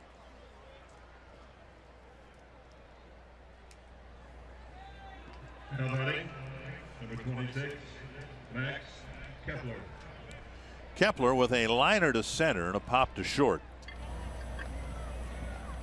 Zaczynski comes in, or is warming up, I should say. Might be coming in with a little more time down in the bullpen. Kepler just called up today. Flew here on a direct flight from Indianapolis to San Francisco. The second lineout was a soft line drive gloved by Semien. Had a little arc to it on the way to the shortstop.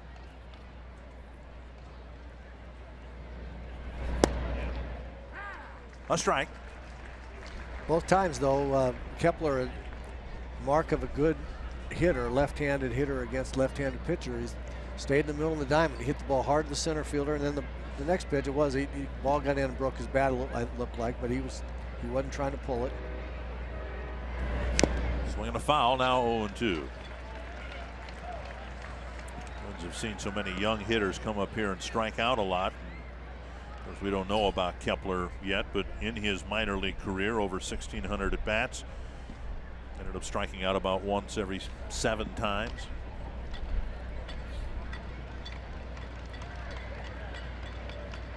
Manaea ahead, 0-2. High fastball got him on 3 pitches. Out number 2, and that'll bring up Centeno.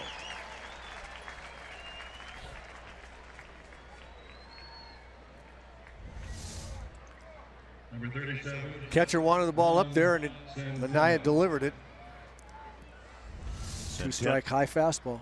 Centeno with an opposite field single in the second, and then he struck out swinging in the 4th. Bases loaded, nobody out, and the Twins would like to get more than 1 out of this.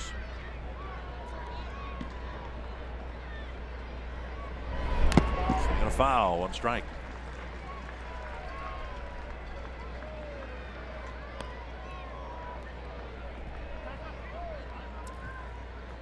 See, the pitch count still pretty good for Manaea.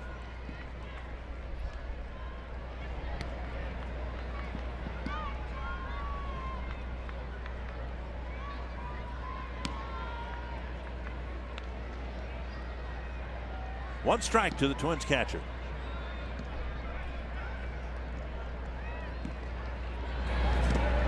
Check swing, 1-1. Centeno has played himself into more playing time. Kurt Suzuki struggling at the plate. John Ryan Murphy still catching in Rochester after a disappointing start to his Twins career, sent down in April. 1-1. And now 1-2.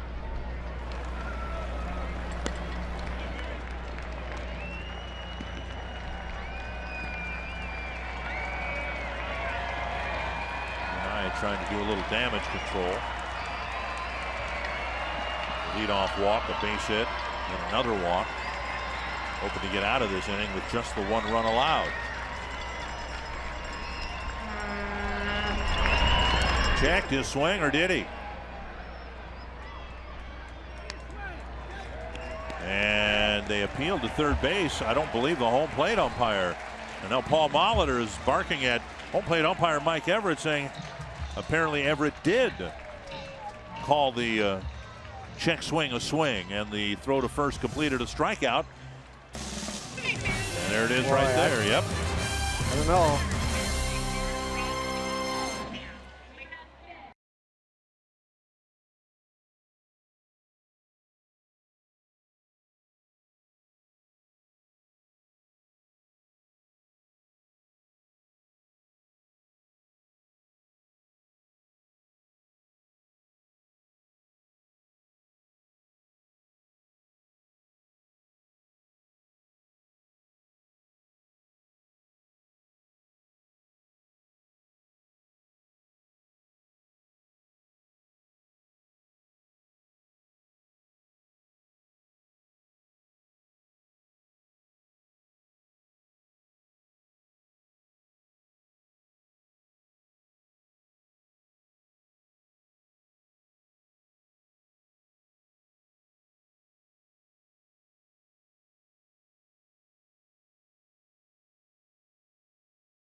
Ford.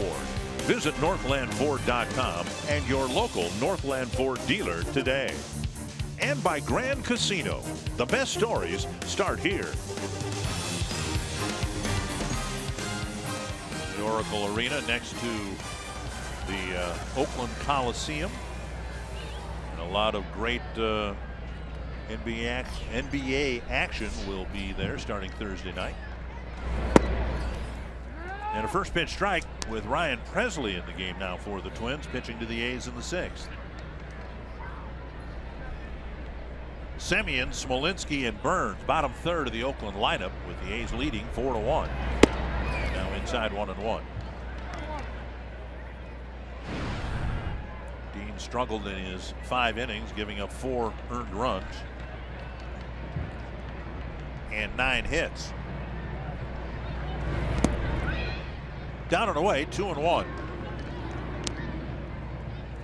Presley, as we looked at his numbers a second ago, 28 strikeouts and 14 walks, so 2-to-1 strikeouts to walks, and it doesn't seems like it doesn't happen in that ratio all the time. He's either in the strike zone and relatively unhittable, or he struggles with it a little bit. Chopper off the glove of Presley, was headed right to Dozier, and Semien will have a base hit. Dozier was lined up perfectly to make it a routine play in the first out, and instead Semien will get an infield hit.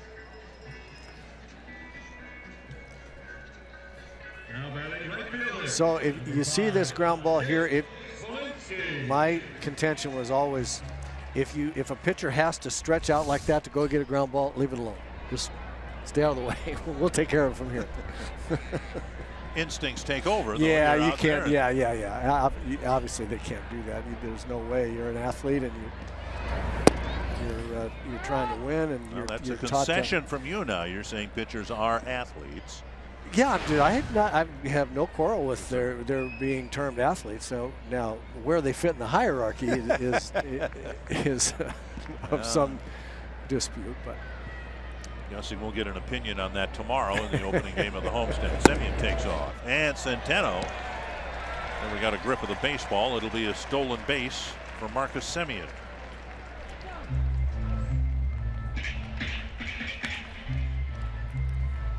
And now a 1-1 count and a chat between pitcher and catcher.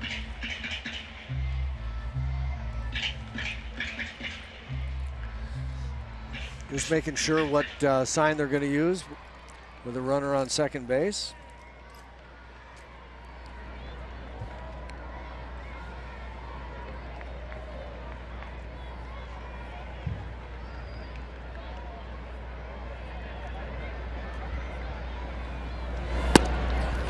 The biggest reason the Twins lost last night, every time they scored, the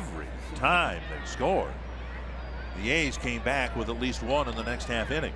Now here the Twins had a great chance to put up a crooked number in the top of the 6th inning. They got just 1 run, and then you blink and there's a speedy runner at second, nobody out, and 2-1 to the batter. Popped up right field. Kepler with the catch, and Semien will just bluff. 1 down. That'll bring up Billy Burns. Saturday, you can only see the Twins on FS1 when they host the Rays for Game 3 of the series at 2:30 p.m. Then it's baseball night in America. The Yankees taking on the Orioles in a big American League East battle at 6 p.m. Central on your local Fox station, or you can watch it live on Fox Sports Go. Here's Burns.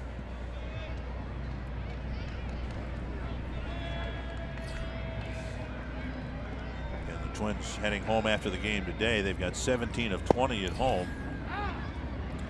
But as Paul Molitor warned Twins fans, it's not like they've been lighting it up at home either. They need to do a lot of things better, and one of them is play better at home. Chance to do that. Just a 3-game series in Anaheim in the middle of a 3-week stretch at home. There's a strike, and it's 0-2.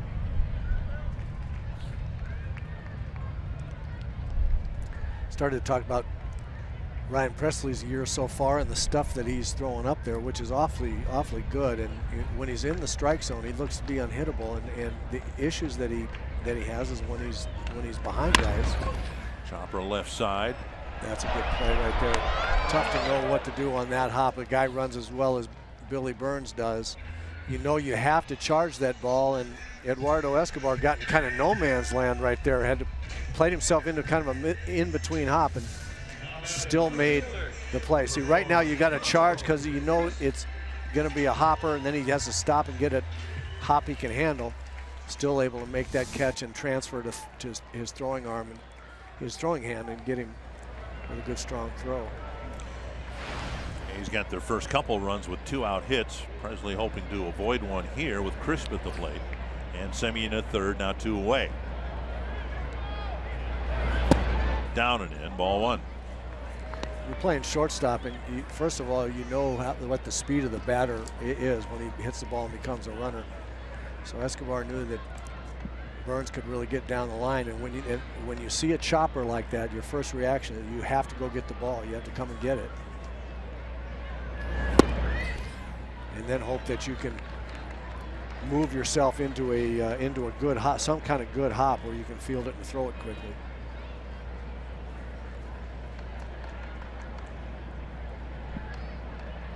Two 2-0 to Crisp.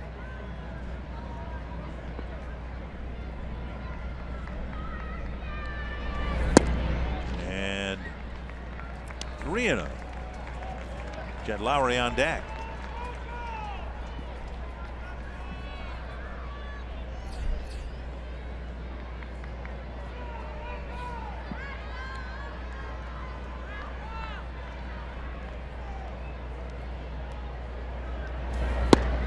middle, a strike. Crisp is 0 for 3. Started this series on the right foot for the A's, hitting a leadoff home run against Irvin Santana on Monday.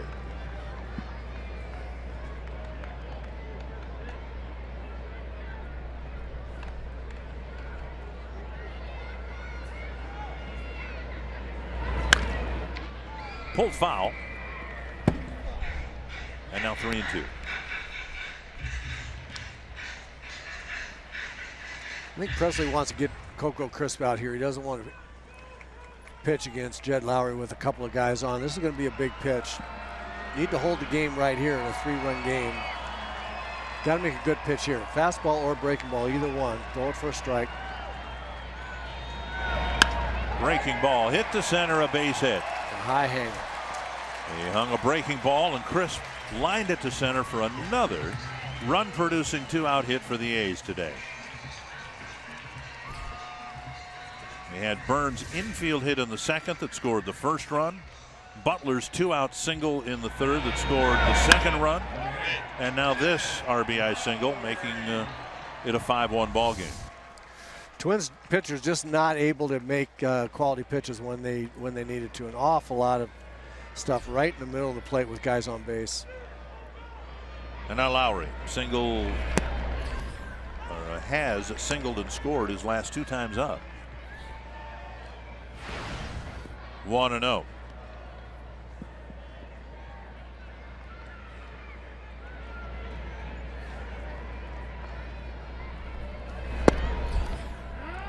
And now 1-1.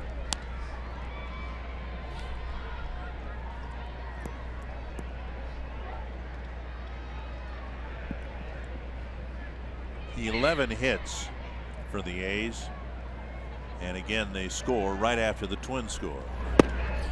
2-1.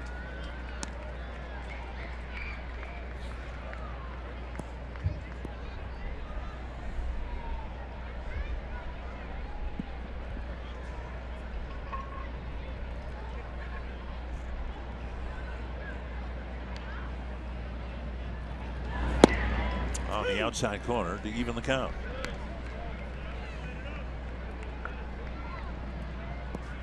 This obviously the series finale, and then the A's come to Target Field in early July for a 3-game series.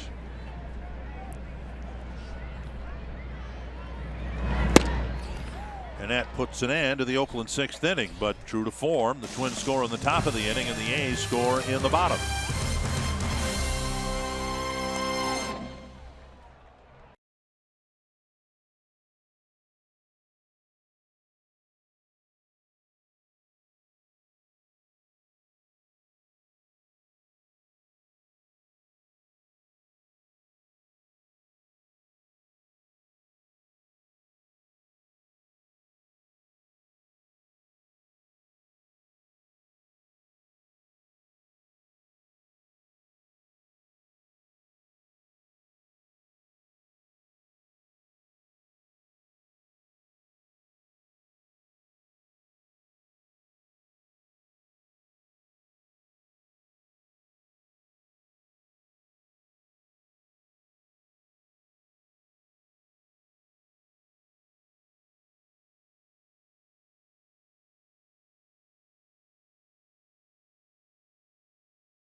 Runs for the A's in 5 straight innings. Yeah, just one at a time. In the second inning, a Billy Burns infield base hit got one. Billy Butler drove in one. He's doubled and singled today.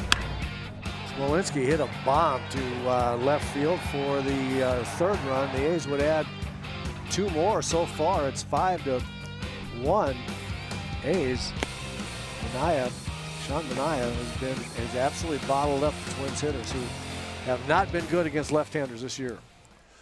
Ryan Dull into the ball game now. He'll pitch to Byron Buxton, leading off the 7th. See if Buxton tries to bunt here. Down and away, ball 1. Nice job by Manaea, filling the bases and giving up just 1 run, filling the bases with nobody out, and then allowing just the 1 run. Dull pitched last night. He's been really good for the A's this year, and now over the inside corner, 1-1 to Buxton. Buxton 0 for 2, struck out in the 2nd, hit a sharp ground ball to short in the 5th, and almost beat it out. There's a base hit to left. Buxton, if you're keeping track, and I suspect you probably are, 2 for 7 since his recall yesterday. A double last night and a single leading off the 7th here today. Well, every time he hangs in there and hits a breaking ball hard, I like the trend. It's a good swing, pick up the foot, get it down, stay on the breaking ball, good extension, all good. And now Nunez 0 for 3 in the ball game, serving as a designated hitter today. Over the inside corner, a strike.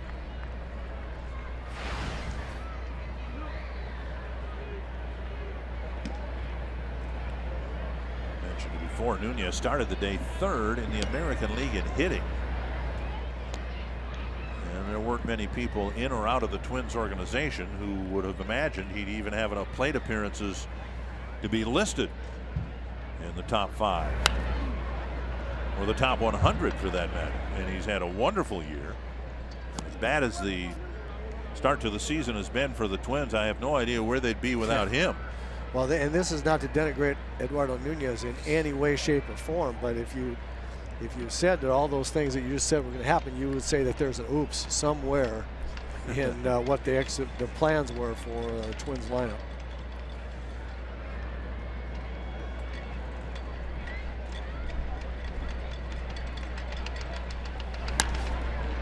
Pop up, and Butler with the catch, a fair ball catch, I believe. Yep, 1 down. And Nunez now carrying an 0 for 4 this afternoon. That'll bring up Grossman. Tomorrow it's St. John's University College of St. Benedict night at Target Field. A limited number of CSB SJU theme night ticket packages are available that include a game ticket and a red and white Twins cap. Learn more at twinsbaseball.com/CSBSJU or call 800-33-TWINS. Here's Grossman, 1 for 3. Ball 1.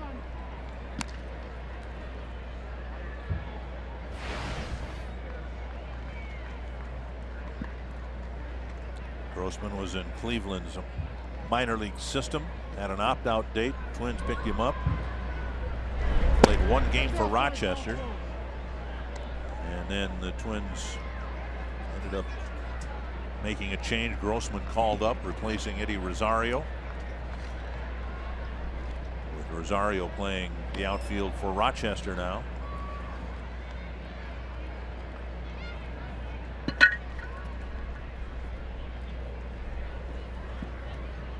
Two and 0.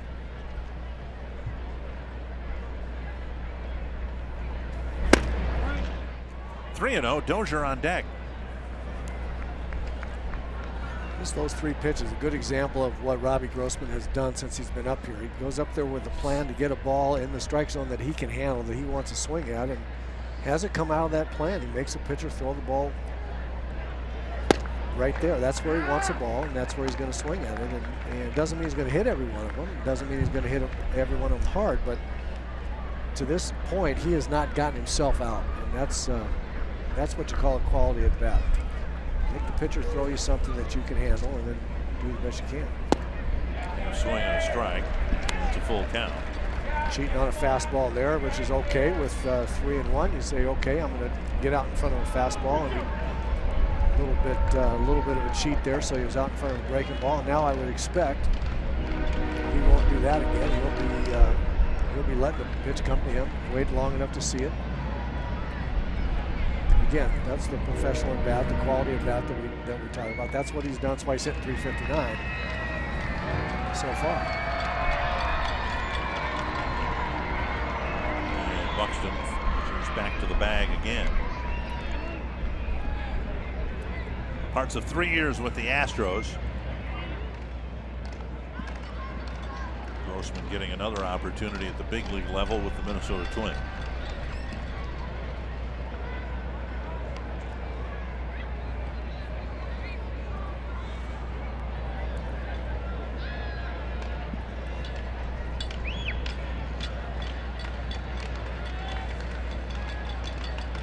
Buxton takes off and the pitch fouled back.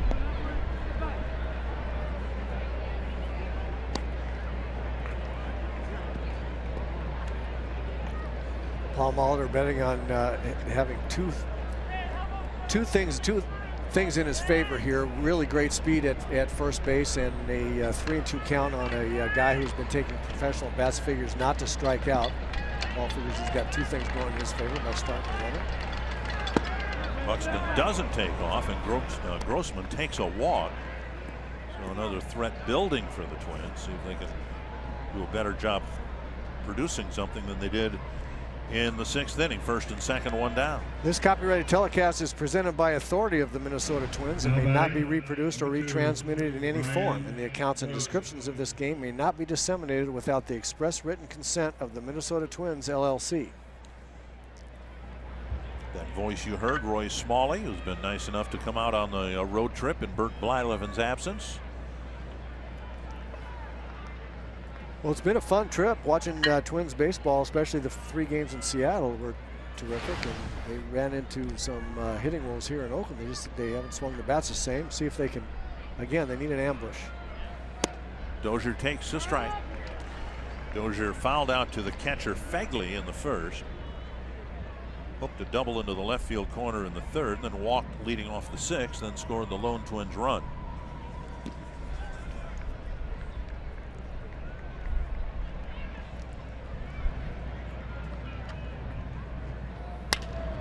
Chopper toward the hole. Semien fires to second. They get the force play there. Dozier will reach on a fielder's choice with Buxton advancing to third. Nice play by Semien in the hole. That'll bring up Trevor Plouffe. It seems strange for those of us who've been watching the Twins through the first couple months of the season to get through the middle part of the lineup with Miguel Sano nowhere to be found. After suffering the hamstring injury last night, he's on the disabled list. So you're right, whether it's Plouffe or Park, Dozier, somebody needs to provide a little middle of the lineup pop. And we'll see if Plouffe can do that here. First and third, 2 down. Drove a sharp single to left, his last time up.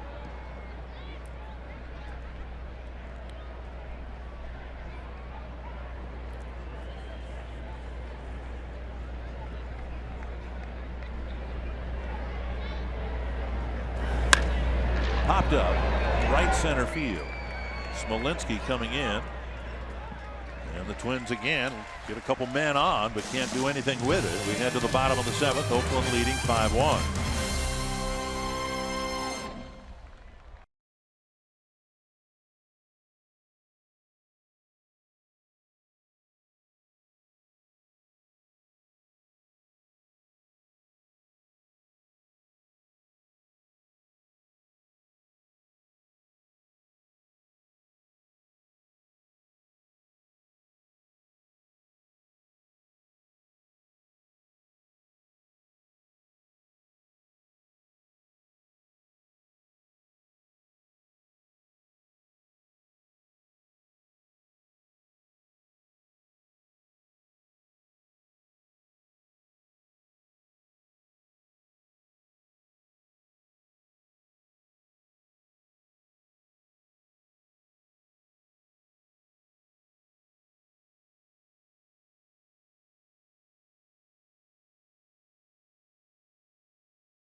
For, among others, Kirby Puckett, of course, primarily a shortstop with the Twins, now the third base coach here in Oakland.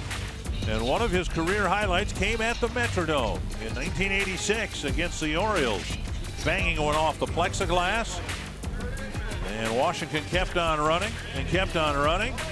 And a head first slide at the end of an inside the park home run. There's Tom Bernansky. There's Mark Salas. There's Greg Gagne back when he was wearing number 31. And Ken Herbick there as well.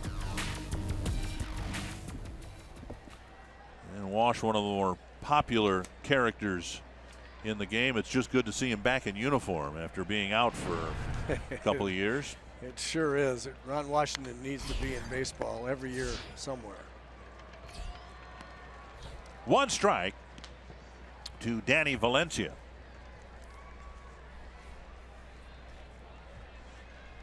And Trevor May in the ball game to try to retire Valencia. Easier said than done.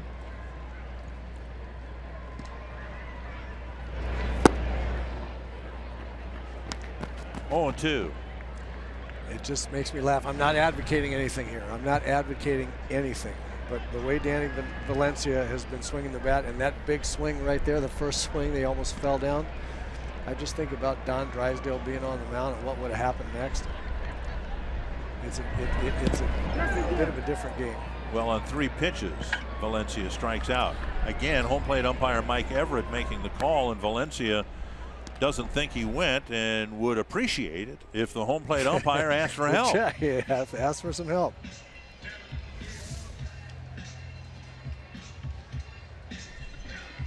I don't think he went. And to Valencia's point and to Paul Molitor's point a couple innings ago, well, I don't know.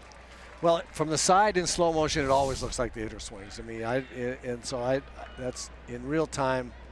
It's close enough where I think you need to ask for help from the base umpire. But if he didn't swing, then Centeno did not swing either. Right. One strike to Davis. Drove in a run with a fly ball in the 5th.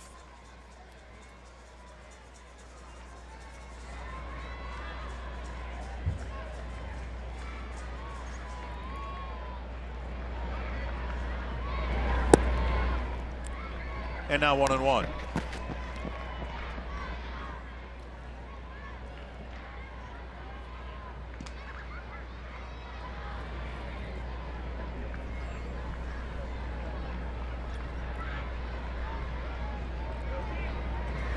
This is going to sound weird, but I'm going to say it anyway. May hoping to forget all about May. He had a stretch of 5 outings in a row that were just awful, and in the role that he's in, his season stats will never be able to recover from it. 10 earned runs allowed in 6 1/3 innings. When you're only pitching an inning at a time, your season stats are pretty well shot. Yeah, but I have to tell you, that's kind of a microcosm of what the Twins need to do. I don't care what Trevor did those Right. 5. I want to see him be the lockdown guy in an inning, 7th or 8th inning, or that they projected him to be. And if he moves back toward that, then you start getting some good positive feelings again. 2-2. And this is what we saw for most of the season last year from Trevor May.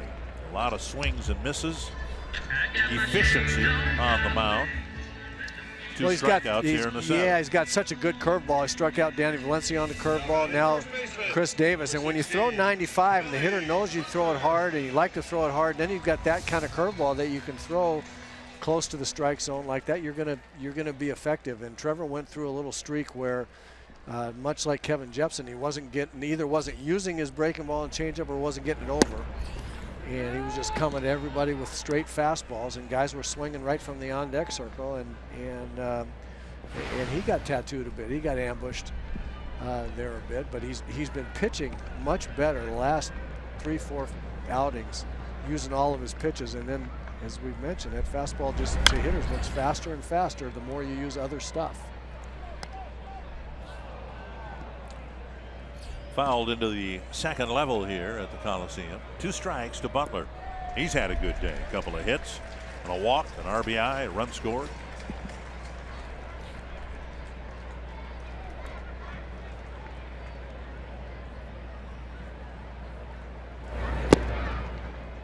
And now down low.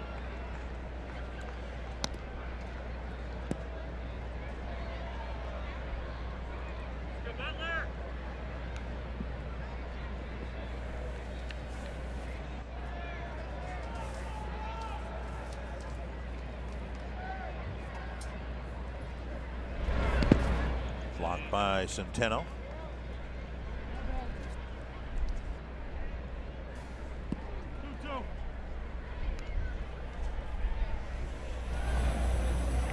Doolittle and Zubczynski warming up. Zubczynski warming up for the second time today. 2-2 from May. And fouled over the Twins dugout. Good example there why Billy Butler is such a good hitter. He directing that fastball to the right side of the field. He's going to wait with 2 strikes. He's going to wait and make sure he identifies that fastball. And much like Miguel Cabrera, he's willing to be jammed. He's going to wait and not be out in front of the breaking ball. He got the ball thrown by him. May strikes out the side in the 7th, and the A's have a 5-1 lead.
Of course, saw Bartolo Colon hit a home run, and now they may be done in by a pitcher getting a double against them. Young Ho Park will lead off the 8th for the Twins against Sean Doolittle. Very, very good stuff. This young man right here, he can flat get it up to the plate. Strike 1 to Park. He'll be followed by Escobar and Kepler. Sean Doolittle, Ryan Madsen, a great 1-2 punch. Both of them closer type mentality and stuff. John Axford got the save last night. 2 strikes quickly to Park.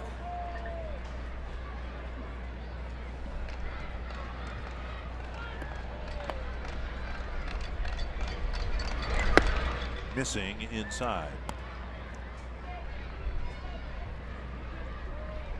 There's something about his delivery or the delivery of the fastball. His gun says 93 miles an hour. It appears to the hitters it gets on faster than that. That one, a high fastball at 94. Park strikes out, 1 away. That'll bring up Escobar.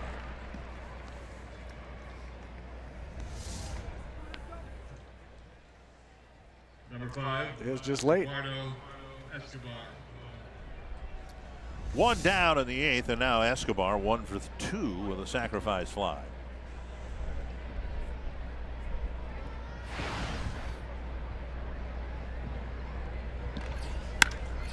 Right center field. And Smolinski waits. Makes the catch. 2 away. And before Kepler's at bat. Target Field's a great place to spend time with the people who are important to you. Groups are eligible for discounts on tickets, and per ticket fees are eliminated. So organize your group of 25 plus today. You can learn more by visiting twinsbaseball.com/groups or call 800-33-TWINS and ask about a Twins Target Field group outing. Kepler 0 for 3 after his call up this morning. He takes strike 1. Lined out to Burns in center in the second, popped up to Semien in the fourth, and then chased a high fastball and struck out in the sixth.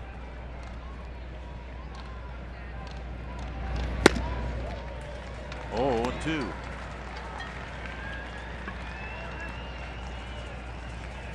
Tough duty for Max Kepler. He flies all morning, come across country, get here just in time to play the ball game and see tough left-handers right out of the chute. Got a piece.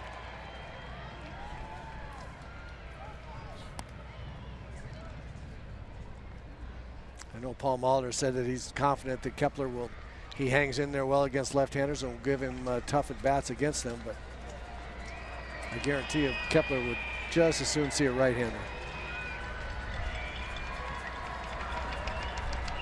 2 strikes. And now up high. Kepler played other sports. Baseball, of course, was new to him. Soccer, tennis, swimming, skiing.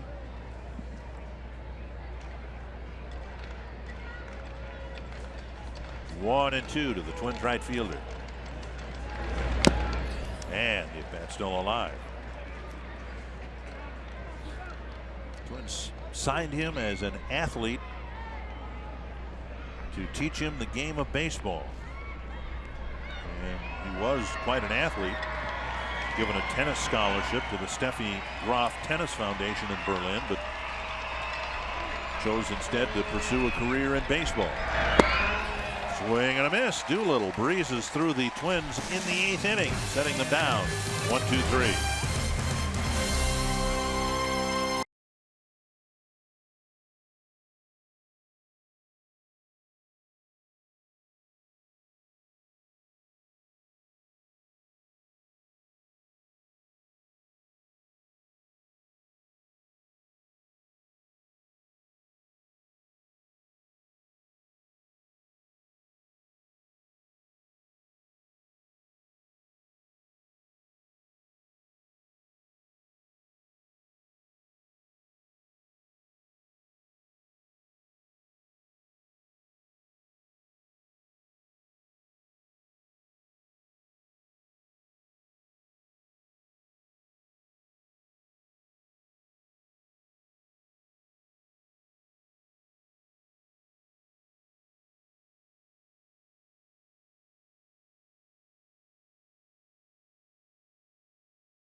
Where Michael Tonkin will pick up the ball game, pitching to the A's in the bottom of the 8th, starting with Josh Phegley. Phegley's 0 for 3, a strikeout, a fly ball, and a ground ball double play. Then Marcus Semien and Jake Smolinski.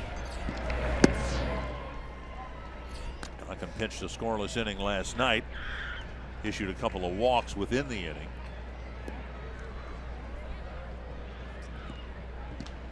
Tonkin, I think, on the Twins' radar as being a helpful arm if he can just be more efficient out there. Do what he's done here to Fegley, get ahead and pitch ahead and stay ahead. Plenty of stuff there with a 95-mile-per-hour fastball, occasionally 96, and an improving slider. Yeah, the question for Michael Tonkin, I think, is or not the question, but the only thing standing in his way from being very, very effective at this point with the stuff that you mentioned is being able to have the hitters know that he can throw a slider over. That pitch right there, he's just struggling to make it good enough where the hitters think it's a weapon. And when he starts punishing guys with breaking balls as well as that 94, 95 with movement fastball that he has, then he's really got something.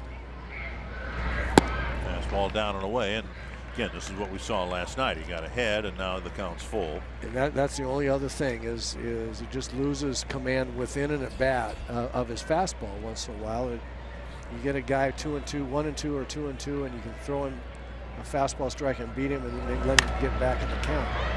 Foul ball chased by Park. And about 8 rows back.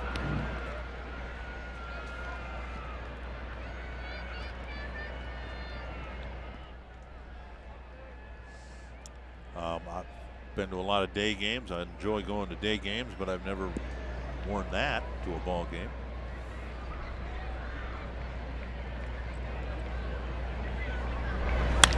Hit to right center field. Buxton trying to track it down, and he's there for the catch, one away. So imagine this with me a little bit. You're getting ready. You got tickets to a ball game, and it's going to be a beautiful day out, and you get all ready to go, and you say, you know what? I'm just missing something. I need just. Oh, I know. I'm going to put a unicorn head on my head. That will complete the ensemble. Yep. Is that? I mean, what's the thought process there? Do you look in the mirror and say, "Yep, looking good now. This is exactly the way this is exactly what I was envisioning." Yeah. You're Semien.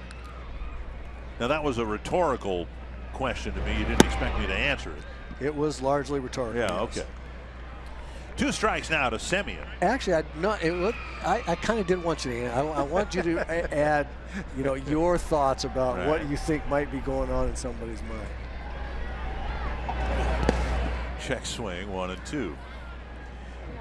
Semien singled and scored in the 6th. The A's with single runs in innings 2, 3, 4, 5, and 6.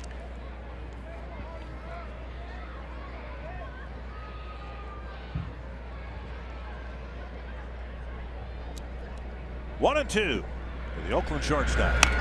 Popped up, back and out of play.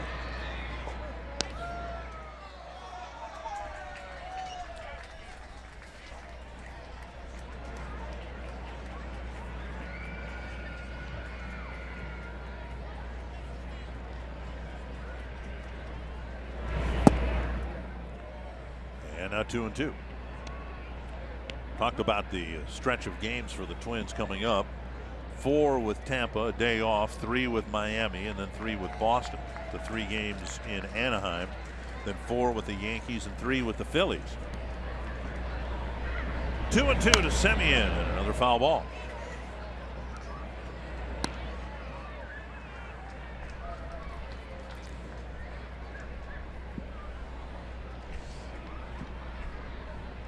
Eric Rasmussen joining the ball club at the start of this road trip. And Semien fouls it off a leg.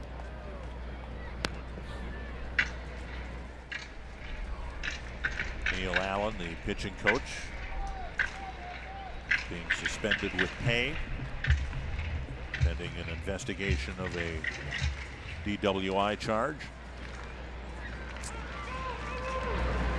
And there's that slider, and it gets a swing and a miss from Semien, 2 away. Yeah, you throw some of those, and then all of a sudden you really got something. He starts controlling that pitch right there, and he's going to be awfully good.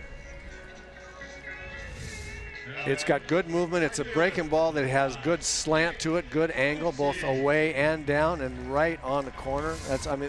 That's about as perfect a pitch as you can throw. 2 down, and now Smolinski. Strike one. That one, not so much, and we're glad he took that one.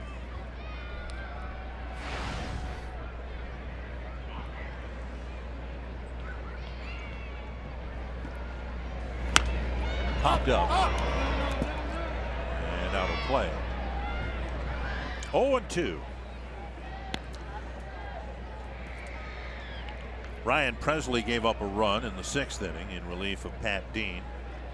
May struck out the side in the 7th, and now Tonkin trying to have a quick 1-2-3 8th inning.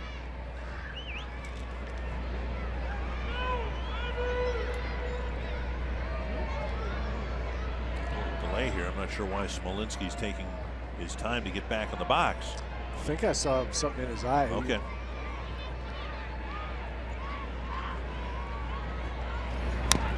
That bounced foul.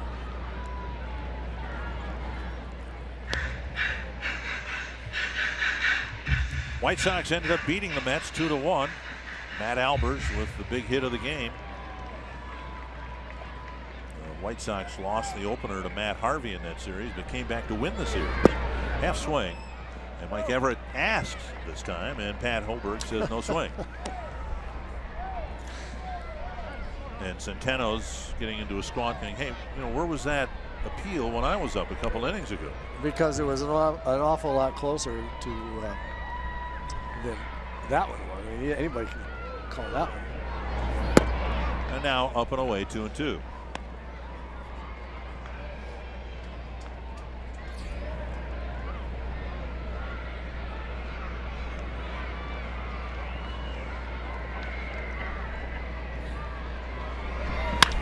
On the ground, nice convenient hop for Escobar. There's a cross, parked with a stretch, and Michael Tonkin has a 1-2-3 8th. We'll see if the Twins have a 9th inning comeback when we come back.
If there's a 9th inning comeback, it'll have to come against the A's closer, Ryan Madsen.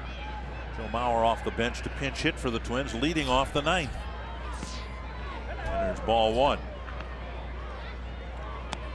Juan Centeno, the scheduled batter, and he was 1 for 3 with 2 strikeouts.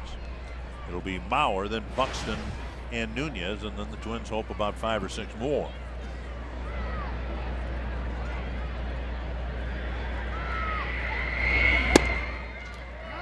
Strike, 1-1. Mauer, the American League Player of the Week last week. A couple of hits again last night.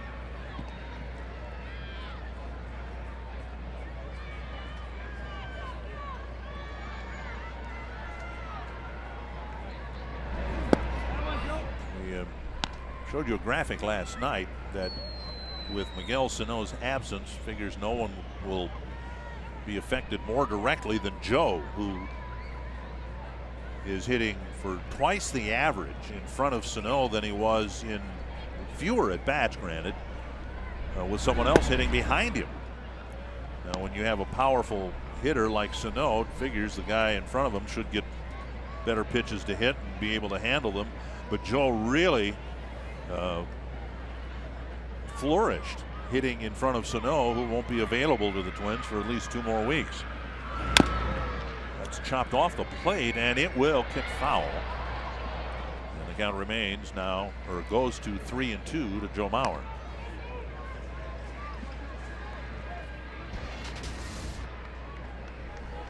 See Joe with a really good road trip, homering in all 3 games in Seattle. And it wasn't just the home runs, 5 multi-hit games in his last 8. Yeah, seeing the ball really, really well. Getting base hits, walking, swinging at all good pitch, getting good pitches to hit and squaring them up. And he'll take a walk to start the 9th inning. He can do that. For Mauer, the 32nd walk that he has taken, and almost perfectly balanced against the 34 times he has struck out. Here's Buxton, single to left his last time up. And again, since his recall, he's 2 for 7 with a double last night and a single here today.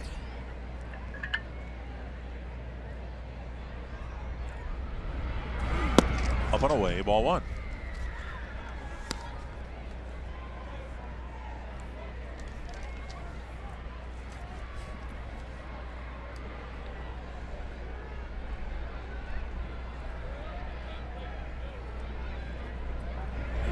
Swing and a miss. Madsen, of course, reasserted himself as a really good relief pitcher last year with Kansas City. Essentially didn't pitch for 3 years. And then came back, had a really good year with Kansas City. Strike called 1 and 2. And the Royals, if anything, their bullpen might be better this year than it was last year with Madsen helping set up Wade Davis. 1 and 2 to Buxton. And fouled over the screen.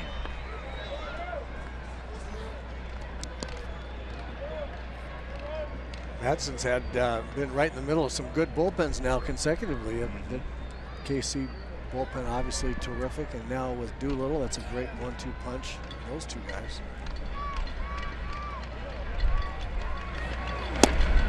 Just off the outside corner. Close pitch, 2-2. He's trying to build a 9th inning comeback here. The number 8 batter, the pinch hitter for the number 8 batter, Mauer's already walked. And now Buxton with a 2-2 count. On the ground, they'll get 1. And not 2.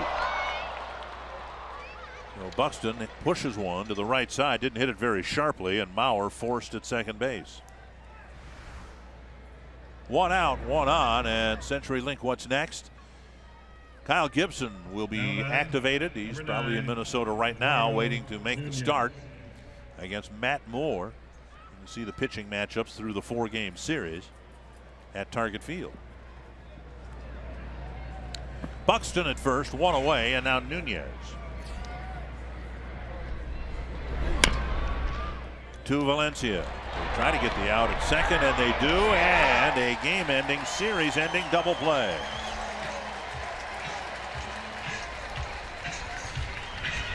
And the Twins on this road trip, now they may, Twins may challenge this here. We're going to check and see whether the outs were recorded at both bases. And Paul Molitor says, nope, no challenge. So the Twins, both extremes on this road trip, a sweep, and they are swept. Well, the question was whether or not the second baseman stayed on the bag long enough there at second base, but he obviously did, and the Twins just didn't swing the bats here in Oakland the way they did against arguably better pitching in Seattle. Just a little bit of a Jekyll and Hyde road trip. They'll try to get it going at home. And the Twins will head home, and we will move to our Twins Live postgame show in just a moment. Plenty more coming from Oakland with the A's sweeping the Twins.